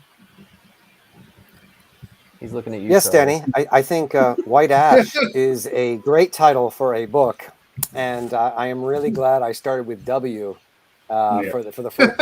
I want to do that in the direct market. When I do the YA version of White Ash, which will sell much more in the bookstore market, it will be called The Adventures of White Ash. Just reverse it. Ash, White. Yeah. That's funny. And I was thinking about that when you were talking, Charlie, earlier about White Ash. When I first heard about your book, Tyler sold it to me on all the extra stuff you had on your Kickstarter. The way you seal your envelopes, the way you have the map. I think you had a map that time. That was what sold me to the book. I didn't even know what the book was about. It was like, oh, look at all the things he's made for this fictional like place. And I was like, oh, I'm kind of doing that with my little crime story. Let's see what that looks like. And then I was like, oh, all right, cool. He's doing, this neat little fantasy thing that I kind of dig. And then I was all hooked. But you can't do that. Even if you sent tchotchkes to comic stores, they're not going to get it. They're just going to grab the thing and put it in their pocket, right? You really can't. I mean, right. that's been I think like one of the things like for me, one of the transitions from Kickstarter to direct market was on Kickstarter, I was trying to make a product that the book was good, but it also felt like, not to equate it the same way, but I feel like when you open an Apple computer, there's an experience. If you've ever unboxed a new Apple computer, they spent way too much money designing their product and their packaging, but you feel like you're doing something special when you open it, right? And so for me, for Kickstarter, I knew early on I could create loyalty if the packaging and if everything stood apart. So when you open this up, you felt like, oh, this is something special. Someone spent time designing what they're doing for their Kickstarter package. I bet you hopefully the book will have the same amount of care in it. So like that's a really hard thing to translate to the direct market, where the best thing you can do is not use crappy paper stock, but then it costs a lot. And so like you don't have the same options. And that's a great shop in Burlington. But like you don't have the same options. And I wish I did. I really wish I could have. I live in Los Angeles, so there's a lot of shops here. I'm fortunate that way, and I think a lot of you guys in Florida have a lot of shops too. So I can drive to 10 shops. I could make it an experience at like 10 shops. But for comic books, and especially for on the indie side, when you're not Marvel, you're not DC, there's probably 200, maybe 300 stores that have you not just on pull, where they actually embrace indie comics, where they're trying to build a following. So I think maybe there's something to be done there for that smaller subsection of shops, but it's still expensive. And the other big thing that I will say, the difference between the direct market and say Kickstarter is the amount of return. And I think a new creator needs to understand what kind of return is possible when they're coming to put their comics out, because I think there's a lot of people who thinks anybody who had a published comic drives a sports car now, because you did one comic and you're buying a house on. I know Rich has actually bought 2 houses since he started doing books for DC, because that's how it is. He needs to have one for his secret identity when he has his money pit. But like I think that's something that creators also need to do. And going back to that theme of research, look at what the numbers are. Think about, okay, if this company sells 3,000, 5,000, 10,000 copies, realize coming back from the direct market on a $4 book is $1.42. You multiply that by the number of copies sold, you can see the total revenue. Now think about your print bill and start chipping away, and you realize how much revenue is left over. And I think that's something that every creator should do before they sign with a publisher or try to get their things out in the direct market, because what you don't want to be doing is making these books and then be $10,000 in debt, even though you had a published book. And there's a lot of people who do that. Yeah, I mean, a lot of. I get a question sometimes. People ask me like, why are so many series like miniseries like 4 or 5 issues? And I think what a lot of people don't understand is something that we're really all familiar with, which is called like direct market attrition. You know what I mean? Which is like every single issue of a miniseries sells less than the previous issue. So it's just a natural kind of thing that happens where like a lot of people get excited about a number one. They'll buy the number one. You'll have collectors buying a number one because it's a number one. Not everybody that reads it is going to like it. Not everybody is going to be as hyped for it. So you're going to sell less of issue number 2 than you did of issue number 1. And then you're going to sell less of issue number 3 because, people, there's like a month between, and like some people are going to forget, or it was not their favorite series and they dropped it. And then by the time you get to like 4 or 5 towards the end, you're getting a bunch of people who are like, yeah, I like this, but you know what? I think I'm just going to wait for the trade to come out. So I'm not gonna buy issue 4 and 5. So it's like, so every issue, it's like you're losing the amount of copies sold, and if you don't start high enough, you can very easily get into the red by the time you hit issue like 4 or 5, and definitely by issue 6. So it's like, why are a lot of miniseries 4 or 5 issues? It's like by necessity, because if they were any longer, you would start most likely like losing money on them. So it's definitely something you have to take into account when you're like planning out your series, and it's something that publishers have to take into account, but also you have to take into account as a creator that you're kind of like, might be on the hook, where like you're like losing money if you're paying for the art, if you're like the writer and you're paying an artist and you're paying your colors and stuff like that. It's like, the later issues might not make it back. So it's, it can be really rough, and it's not always, even a book that's like moderately successful might wind up just kind of breaking even at the end of the day. You know. Yeah, I think that was the biggest reality check when I first started looking at stuff. When I was like, okay, so I got this book. I wrote a 4-issue miniseries. I have it all made. So I paid for all that stuff up front. So like $8,000 to $10,000 to $12,000, depending, somewhere in the $8,000 to $12,000 market. They're gonna wait probably 6 to a year at minimum to publish it, and then I have to wait, another 6 to 8 years. So you're looking at 2 years of investment before you get a dime back if you're just going into the direct market. That's a huge reality check that I think a lot of people, why Kickstarter is such a successful model when you look at that, because you can get finish, launch. Jonathan, has been doing that recently a lot with the caffeinated stuff. Like, all right, cool, I'm going to launch the next thing, It doesn't mean he doesn't make stuff like the recount, but it's hard, and it's way easier to get your return faster. Luckily there's blessings like Red 5 and Scout who will take things after they've been on Kickstarter, and do it. So you've made a little bit, and then you kind of do the secondary market. But if you want to go straight to that market to see what's going on, which is a good plan to see what's going on, it's going to cost you. Can you afford to wait 2.5 years to see a dime? I tell everybody that up front. It's the first thing whenever we have a conversation like this is what the roadmap is. This is about how long it's going to take to. This is where the pipeline is going to go, and about how long it takes to market a book to get it, any sort of good release in the direct market. Are you okay waiting that long? Because a lot of people first time their book is very much like, hey, my book is done. Can we put it in Diamond this month? And that's like, no, our schedule's full for the next 12 months, but I've got space for you next spring.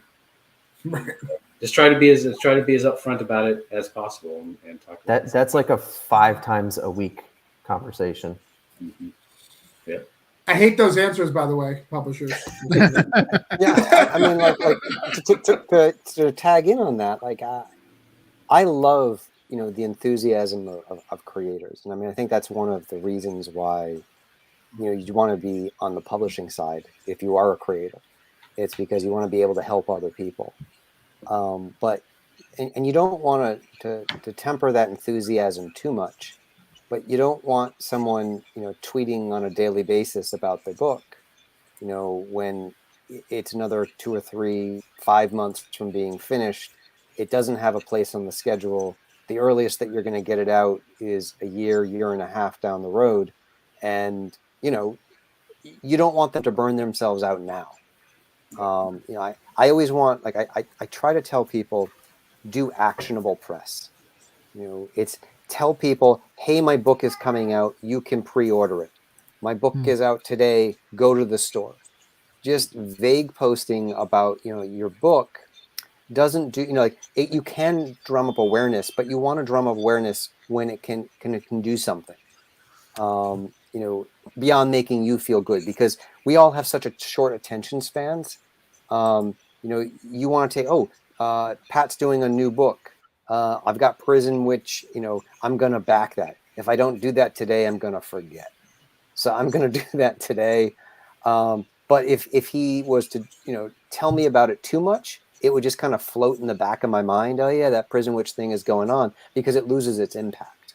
Right. So, telling me Prison Witch is coming, here's the link. That's always like a great thing. Where you can sign up. So I do that, I sign up, and then I forget about it.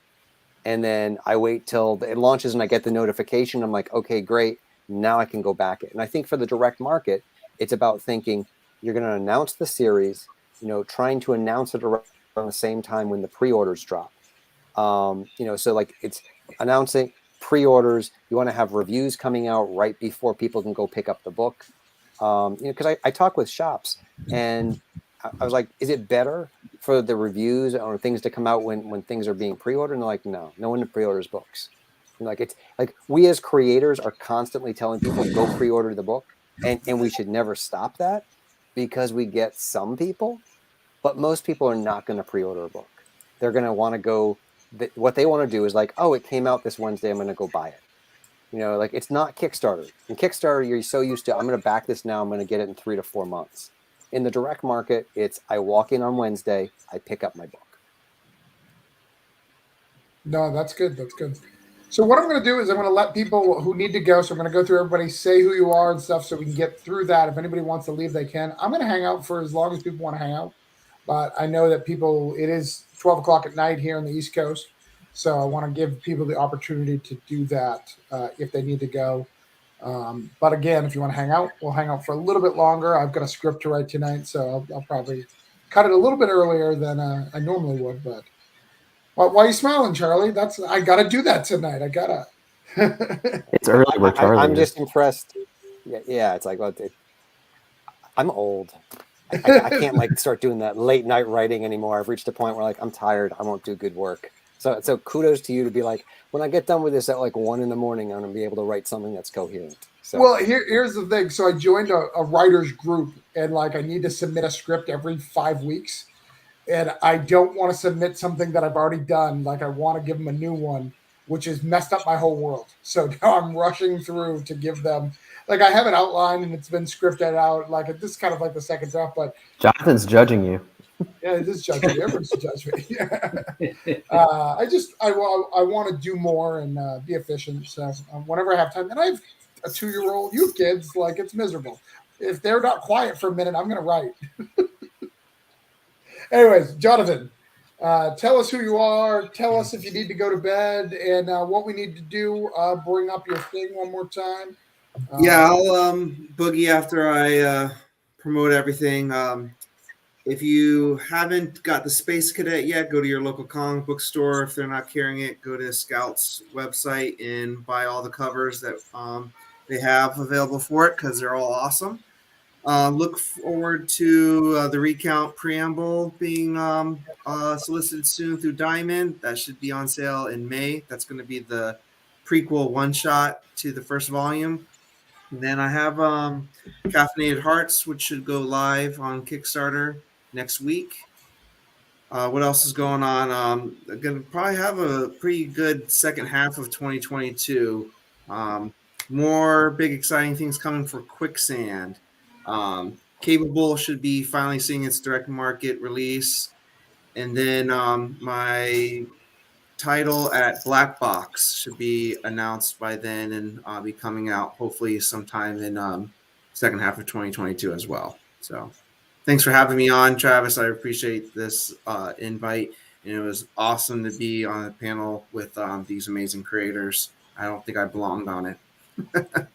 Well, Chuck is judging you apparently. So yes, David has cats too. Sorry, there you go, cat corner. She won't stop screaming and running around the living room.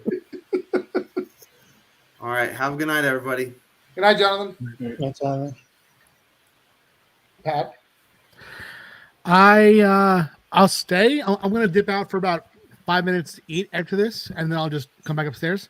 But yeah, I got Prison Witch on Kickstarter right now. It is tinyurl.com/Prison Witch. It is the third and final volume of the series. It is funded already, so if you want to jump on board, that is a guaranteed comic book. If you miss volumes 1 and 2, you can get the whole series, or if you are caught up, you can just get 3. In comic shops, I have every month I have Destiny New York coming out through Black Mask as single issues. I am doing a Van Helsing run with Zenoscope, so that's coming out too. I believe I have some more stuff coming out to announce soon with different publishers, but I'm not sure. Both work for hire and creator owned. The work for hire, I haven't checked if I can say yet, so I'm not going to say. And the creator owned should be announced pretty soon. But yeah, there's Prison Witch. We're at 11,818. So yeah, that's going to go on for 22 more days. And then we're going to be taking about a month break and then doing some more campaigns. All right. Let's go, David. Hi. Hi, David. Right now, pretty much we got the stake trade coming out. Probably, what do you think, Charlie? It might hit Diamond in 2 weeks, maybe 3. sure. That's how it feels right now with the direct market. But it is printed, so we've got that. And Canceled is available for pre-order right now, but like we already determined, no one's going to pre-order it. So I've got to get on the retailers, working on videos and stuff for that right now. So we'll see how that goes. Look at how ridiculous Bleeding Cool is. I'm sorry. It's just so ridiculous. Bleeding article? Again, going back to David's thing about an ad blocker, I've never seen this version of Bleeding Cool before. I didn't realize it had so many ads until I started watching your show. It's ridiculous. It's bad. I'll hang out for a little bit, but I have to feed my cat so I don't murder her. I hear you. Josh. All right, I am gonna go because I'm wearing out. I am also old. The box is just now wrapped up, and issue 4 just came out in January. So go to your local store and check out the box. Volume 1's all done, and be looking for the collected edition this summer. And while the next couple of projects are still in the writing phase and haven't been announced, but you can go find Mega #2 and Fiction Knots #1 this coming Wednesday at your local comic shop. So go look for those, which I did not write, but I'm very proud to have put on a shelf somewhere. I really like the slightly bigger size of Mega. I really like that little touch. It was good. Yeah, it was worth it. Yeah, it's good. We're gonna do some more of those, so it's got to experiment. So we'll do the small ones. I never get Hostess to let me put them with the Twinkie box, but we'll also keep doing the big ones. All right. Well, good night. Thanks for coming on. Thanks. Hey, Joshua. See ya. Rich, I've loved that you've been in this dark. You're the darkest person. You've got the cool hat. It's actually not that dark in the room. I think just the lights not really hitting me well. I don't know, but yeah. I guess it kind of goes the whole horror theme, right? I like it. You got a gangster hat on. It's like you're a rapper, kind of like telling us what's what. Yeah. So I'm gonna have to bounce too. Okay. But yeah, Rich Douek. I have a Happy Hill Kickstarter running right now. I'm bringing that up right now. Pledge is going to be running for another, I think, week or so. And then in direct market, got a bunch of stuff out right now. CSRO's trade paperback just came out last week. And this week I had a story in DC's Strange Love Adventures. Flash and Gorilla Grodd story is a lot of fun. Coming up, I'm going to have The Ocean Will Take Us with Aftershock starting in April, and Happy Hill is going to continue to come out. We have 5 issues planned, so we're kickstarting issue #2 now, so you got to keep an eye out there, both on Kickstarter and in comic stores for the later issues. And then I'm going to have some other stuff coming up later. Second half of 2022. I can't really talk about right now, but I'll be around. And if you want to find me on social media, I'm at @rdouek on Twitter and Instagram. And I have a website at rdouek.com where there's a newsletter you can sign up for, and I will give you some behind the scenes insights into my projects and what I'm working on. And I try to also do writing tips and stuff for creators trying to break in. So there you go. So I have a question for you I haven't asked that I think you can bring up. Don't we have more Wailing Blade coming out? Is that not this year? Probably not this year. Joe and I got to get through Happy Hill, and then we're gonna decide on what our next thing is going to be. Joe and I think we're going to be working together until one of us dies. So, or maybe we'll take each other out in a Blaze of Thelma and Louise style or something. But I've got plenty more work with Joe planned. So it's just more of a question of when we're going to get to it. But yeah, we do want to get back to Wailing Blade because I think that's just was a lot of fun to work on, and I have a lot of more stories I want to tell in that world. So we'll get back there eventually. Awesome. Well, thank you for coming out. I appreciate you. Yeah, thanks for having me, man. I had a great time. And I love your newsletter too, Rich. You guys. I got it. Oh, thanks, man. Yeah. Awesome. Cool. So yeah, see you guys soon. Take care. See you. Did he freeze? Refreeze? Oh, it's down to 4. Charlie, you just got here. Do you want to go? What are you gonna stay? I can stay for a little bit. I was definitely going to stay till other people came back because I was not going to leave you with 2 empty squares. You just sitting there talking into the ether. Well, I had to pitch my stuff, so it's fine. That's fine. Yeah. David, can you see what's back there on the shelf back there? Is it a little too dark? I see some steak. Yeah. What is it? We got. Oh yeah, I see the trade, and I see one of Freddie's covers. Oh, he has your trade too. Yeah, I try to represent here. We got a couple of steaks on the shelf back there. I'm not gonna lie. You two are probably the 2 people I talk to the most during the day. But never together. So you're really excited to talk more with us. I wouldn't talk to you guys if I didn't like talking to you. I'm sure you get the same calls that I do. Charlie's like, I have to go to Tampa. David's like, I have to go to Tampa. That means I have to give him at least a half hour's minimum entertainment. He would prefer an hour. All I need is a call from Joe. That usually takes an hour and a half. I'll say, like, having watched the show, because I was tending kids and watching the show, and I really thought it was a great. Stop talking about it.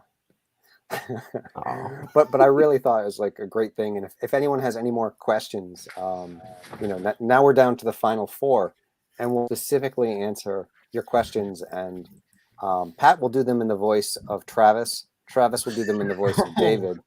I'll do them in the voice of Pat. We'll just do a round robin. Let's try it, dude. No, I was really excited to do this one.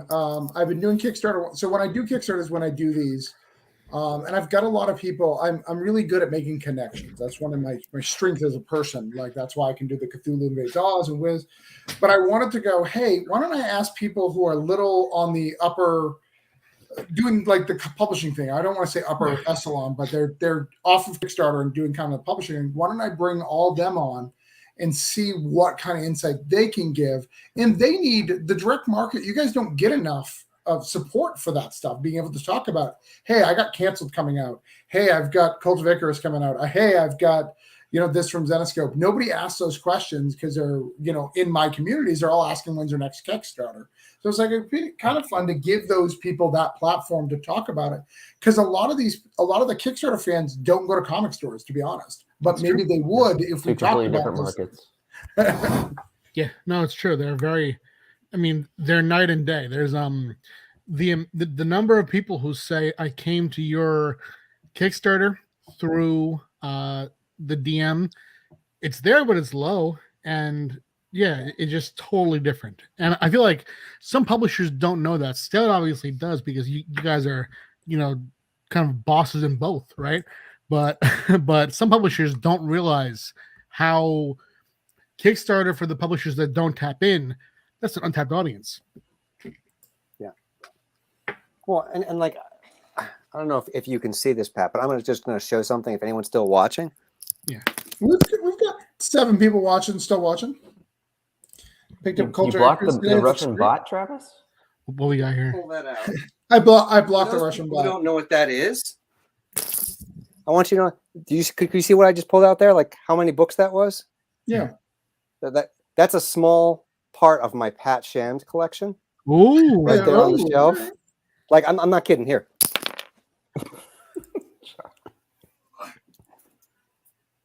Ooh, that's beautiful. We are. Look at that, dude. What is it? Shop at home? I love it. Okay. I just want to say what we're representing here. I love it. I love it. Thank you very much, man. Yeah, when I was bringing out all the books, I was so. Pat does not. Go ahead, Charlie. Pat does not screw around. So, like, I just want people to know the caliber of creators that you have on the show that just have these fat stacks of books. And Travis, when you have more of the hardcovers, I'll have them on my shelf. Oh, thanks. Well, I grabbed all the books to show everyone that I support everybody here, because it was really important to me. It's not just these are my friends, but I actually support them. Like I buy their stuff, and they know I buy their stuff. Like I actively spend their money. And I was so upset that I couldn't find any of because it's all in one stack, because I bought them all at once, the Destiny New York. That's why I can't find them. All the other ones I could find issue 2 or 3, because I am horribly at organizing my comics. Because I backed your Kickstarter, but I backed the last one, so I have them all coming at once. Gotcha. So I've only got the black mask versions of it. I don't have the regular versions. Yeah, I mean, dude, thank you for having any of them. That's cool. But I didn't want to come out like I went back and forth with my wife. I was like, I don't want to be a douche, like to show that I got them, but I really want to show people that I back these and support these people, like because it's so important to support the community, and reading is so important. Like there's so many creators who I talk who don't read any comics at all. They write them, but they don't know what's interesting. So it's so crazy. Is there a Dead Bodies trade paperback? Yes, it is on the schedule for June's Kickstarter. So it'll be released in June. I'm adding 20 additional pages from some of my friends doing some backup stories, which I think is cool. But yes, that's coming. So anyway, like I just, my only point in pulling that out was just to say you have some great creators on the show tonight, and that I think that more people need to know who some of these creators are. Like Pat is one of the best voices in comics that not enough people know about. So I really, I think Rich does some great stuff too. Jonathan, everything blew up big for him in the last year with the recount, but just across the board, it was a really solid selection. And Jenna's a good voice, a good new voice who's doing stuff for comics. And she's, she works with her husband on that, Carl. He's actually the artist, which is really smart. Marrying an artist. So you don't have to pay those artist fees. I wish you watch David was get still concerned. available and he was interested, but bite your tongue. Yeah, dude. I mean, I'll echo what you say. It's the same about you. I remember when I read White Ash, I couldn't believe it.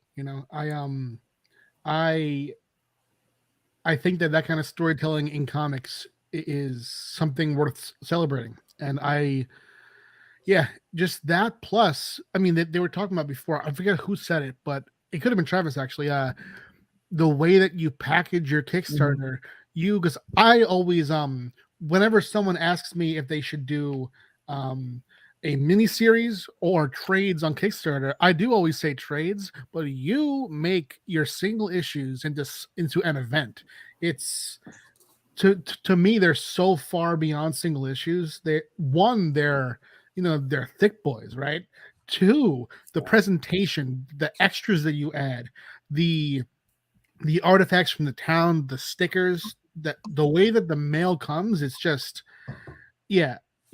it's a Kickstarter itself is quote unquote legitimized now in the eyes of the public, but just to anyone who would ever doubt how legit Kickstarter can be, back one of this guy's Kickstarters, the way it comes and just the experience reading it too, it's second to none. Oh, thanks.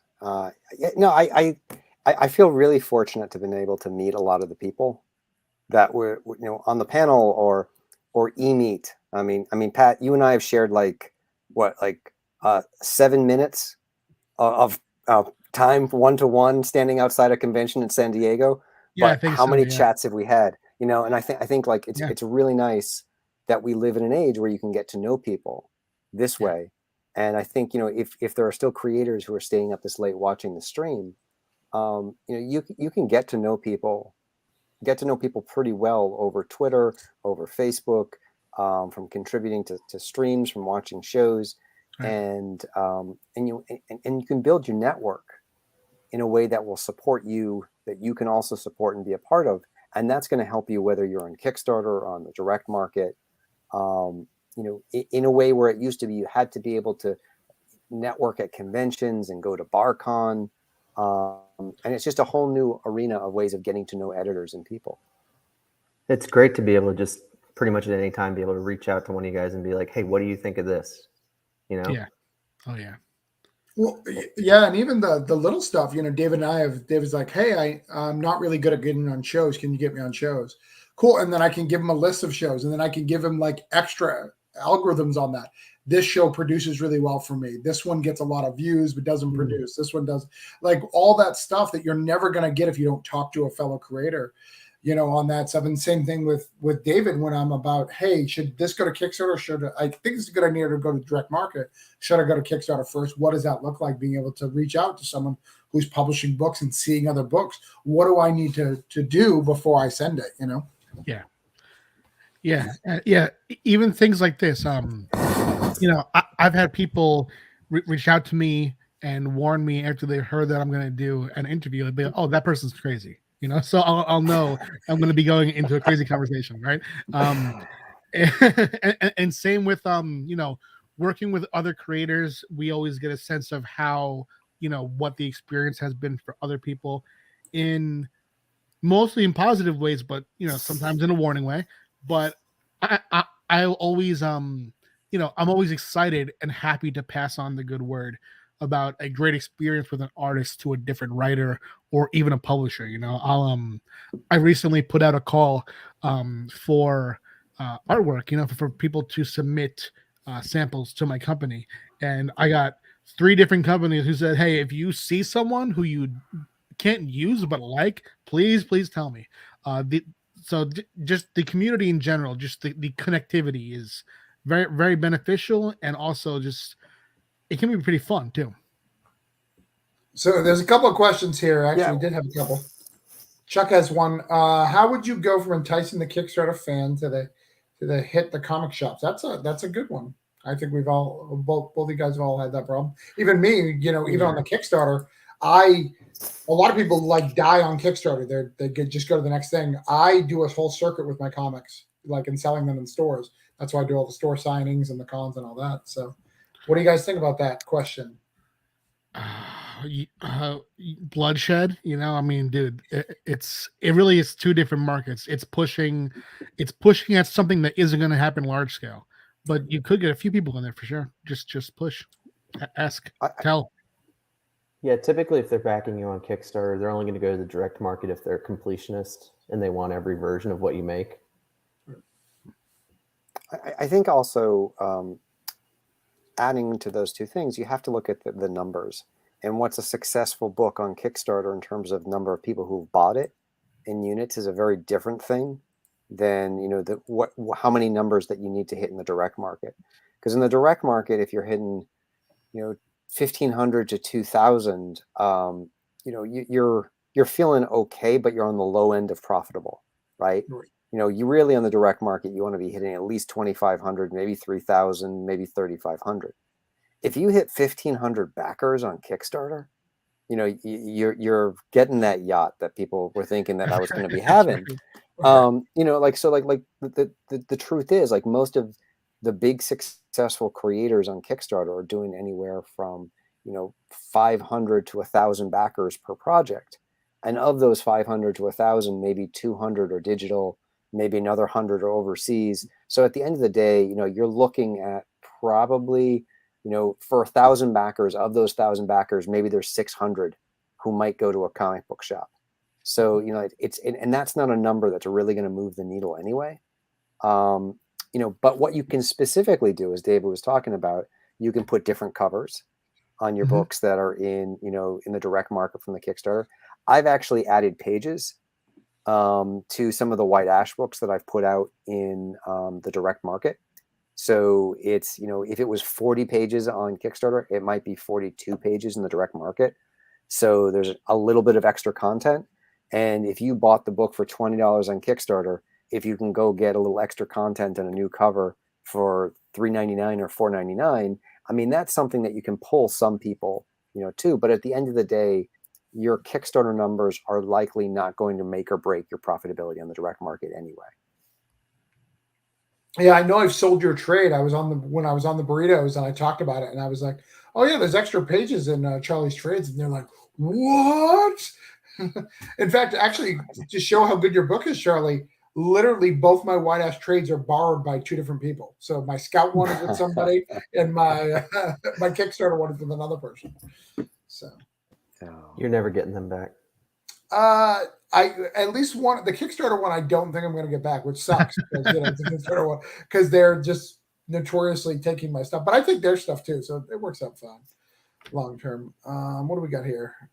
Chuck has a question just for you, Pat. Okay, Pat, I've got your man Raven on the show tomorrow night. Any questions that you think I should ask him? Well, first of all, dude, I have to be on the show too. At some point soon, especially. Raven doing something before me, that can't be. So soon after that, I'll be on the show. I'd say checking with my man about an hour before, just to make sure that he's coming,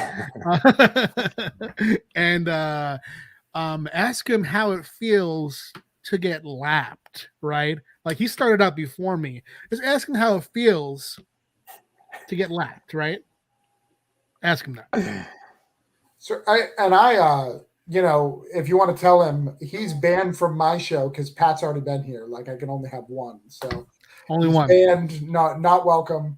However, do ask him if he wants to do the forward for Wonderland before that, just to make sure.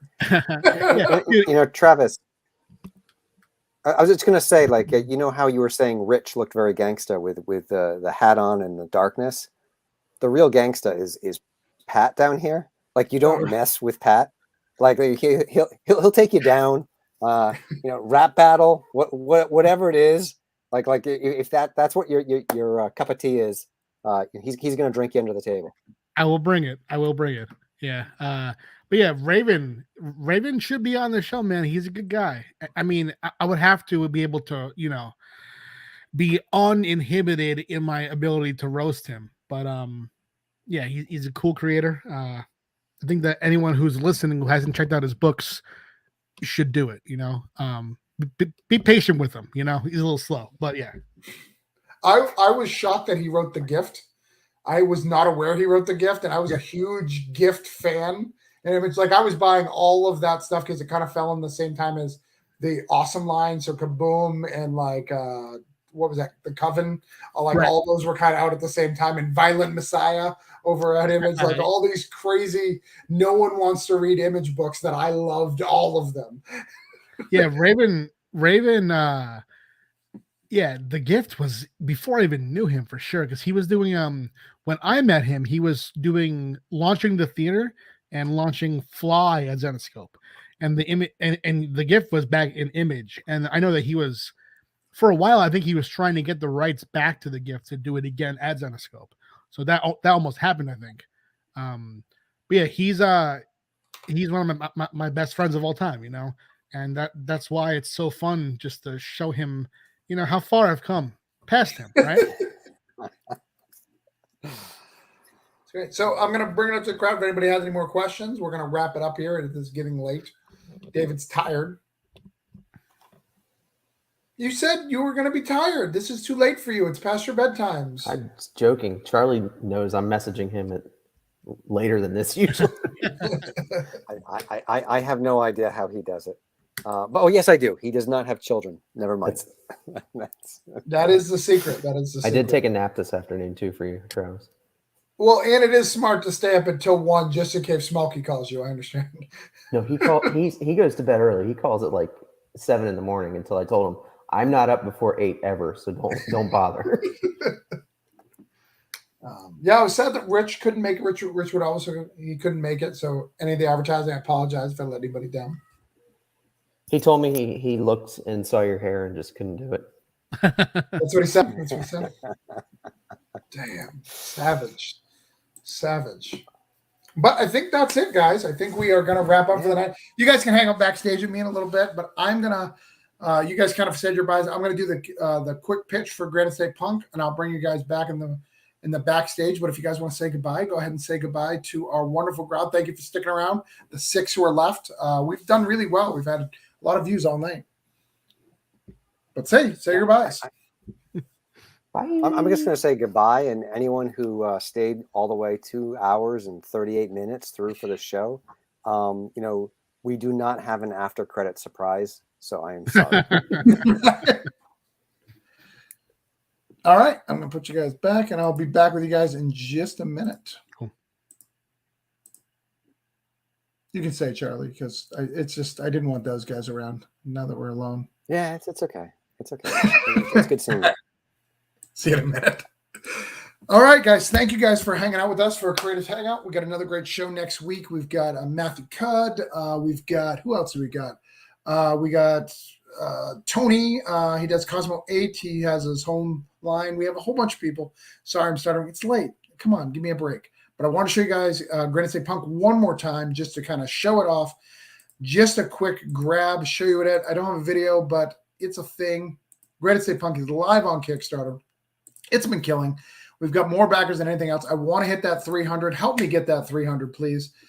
We've got 4 amazing covers. I've got it very, very affordable. Stories about Zeke. Zeke is a recovered alcoholic, goes to his family house, finds out he's connected to witches and the old man in the mountain. Lots of New Hampshire-based comic stuff. Very cool thing. I hope you back and hope you support it. We're going to keep doing these for the next couple of Wednesdays as I have Kickstarters live. But I will see you guys later. Let me do my little outro that I just got.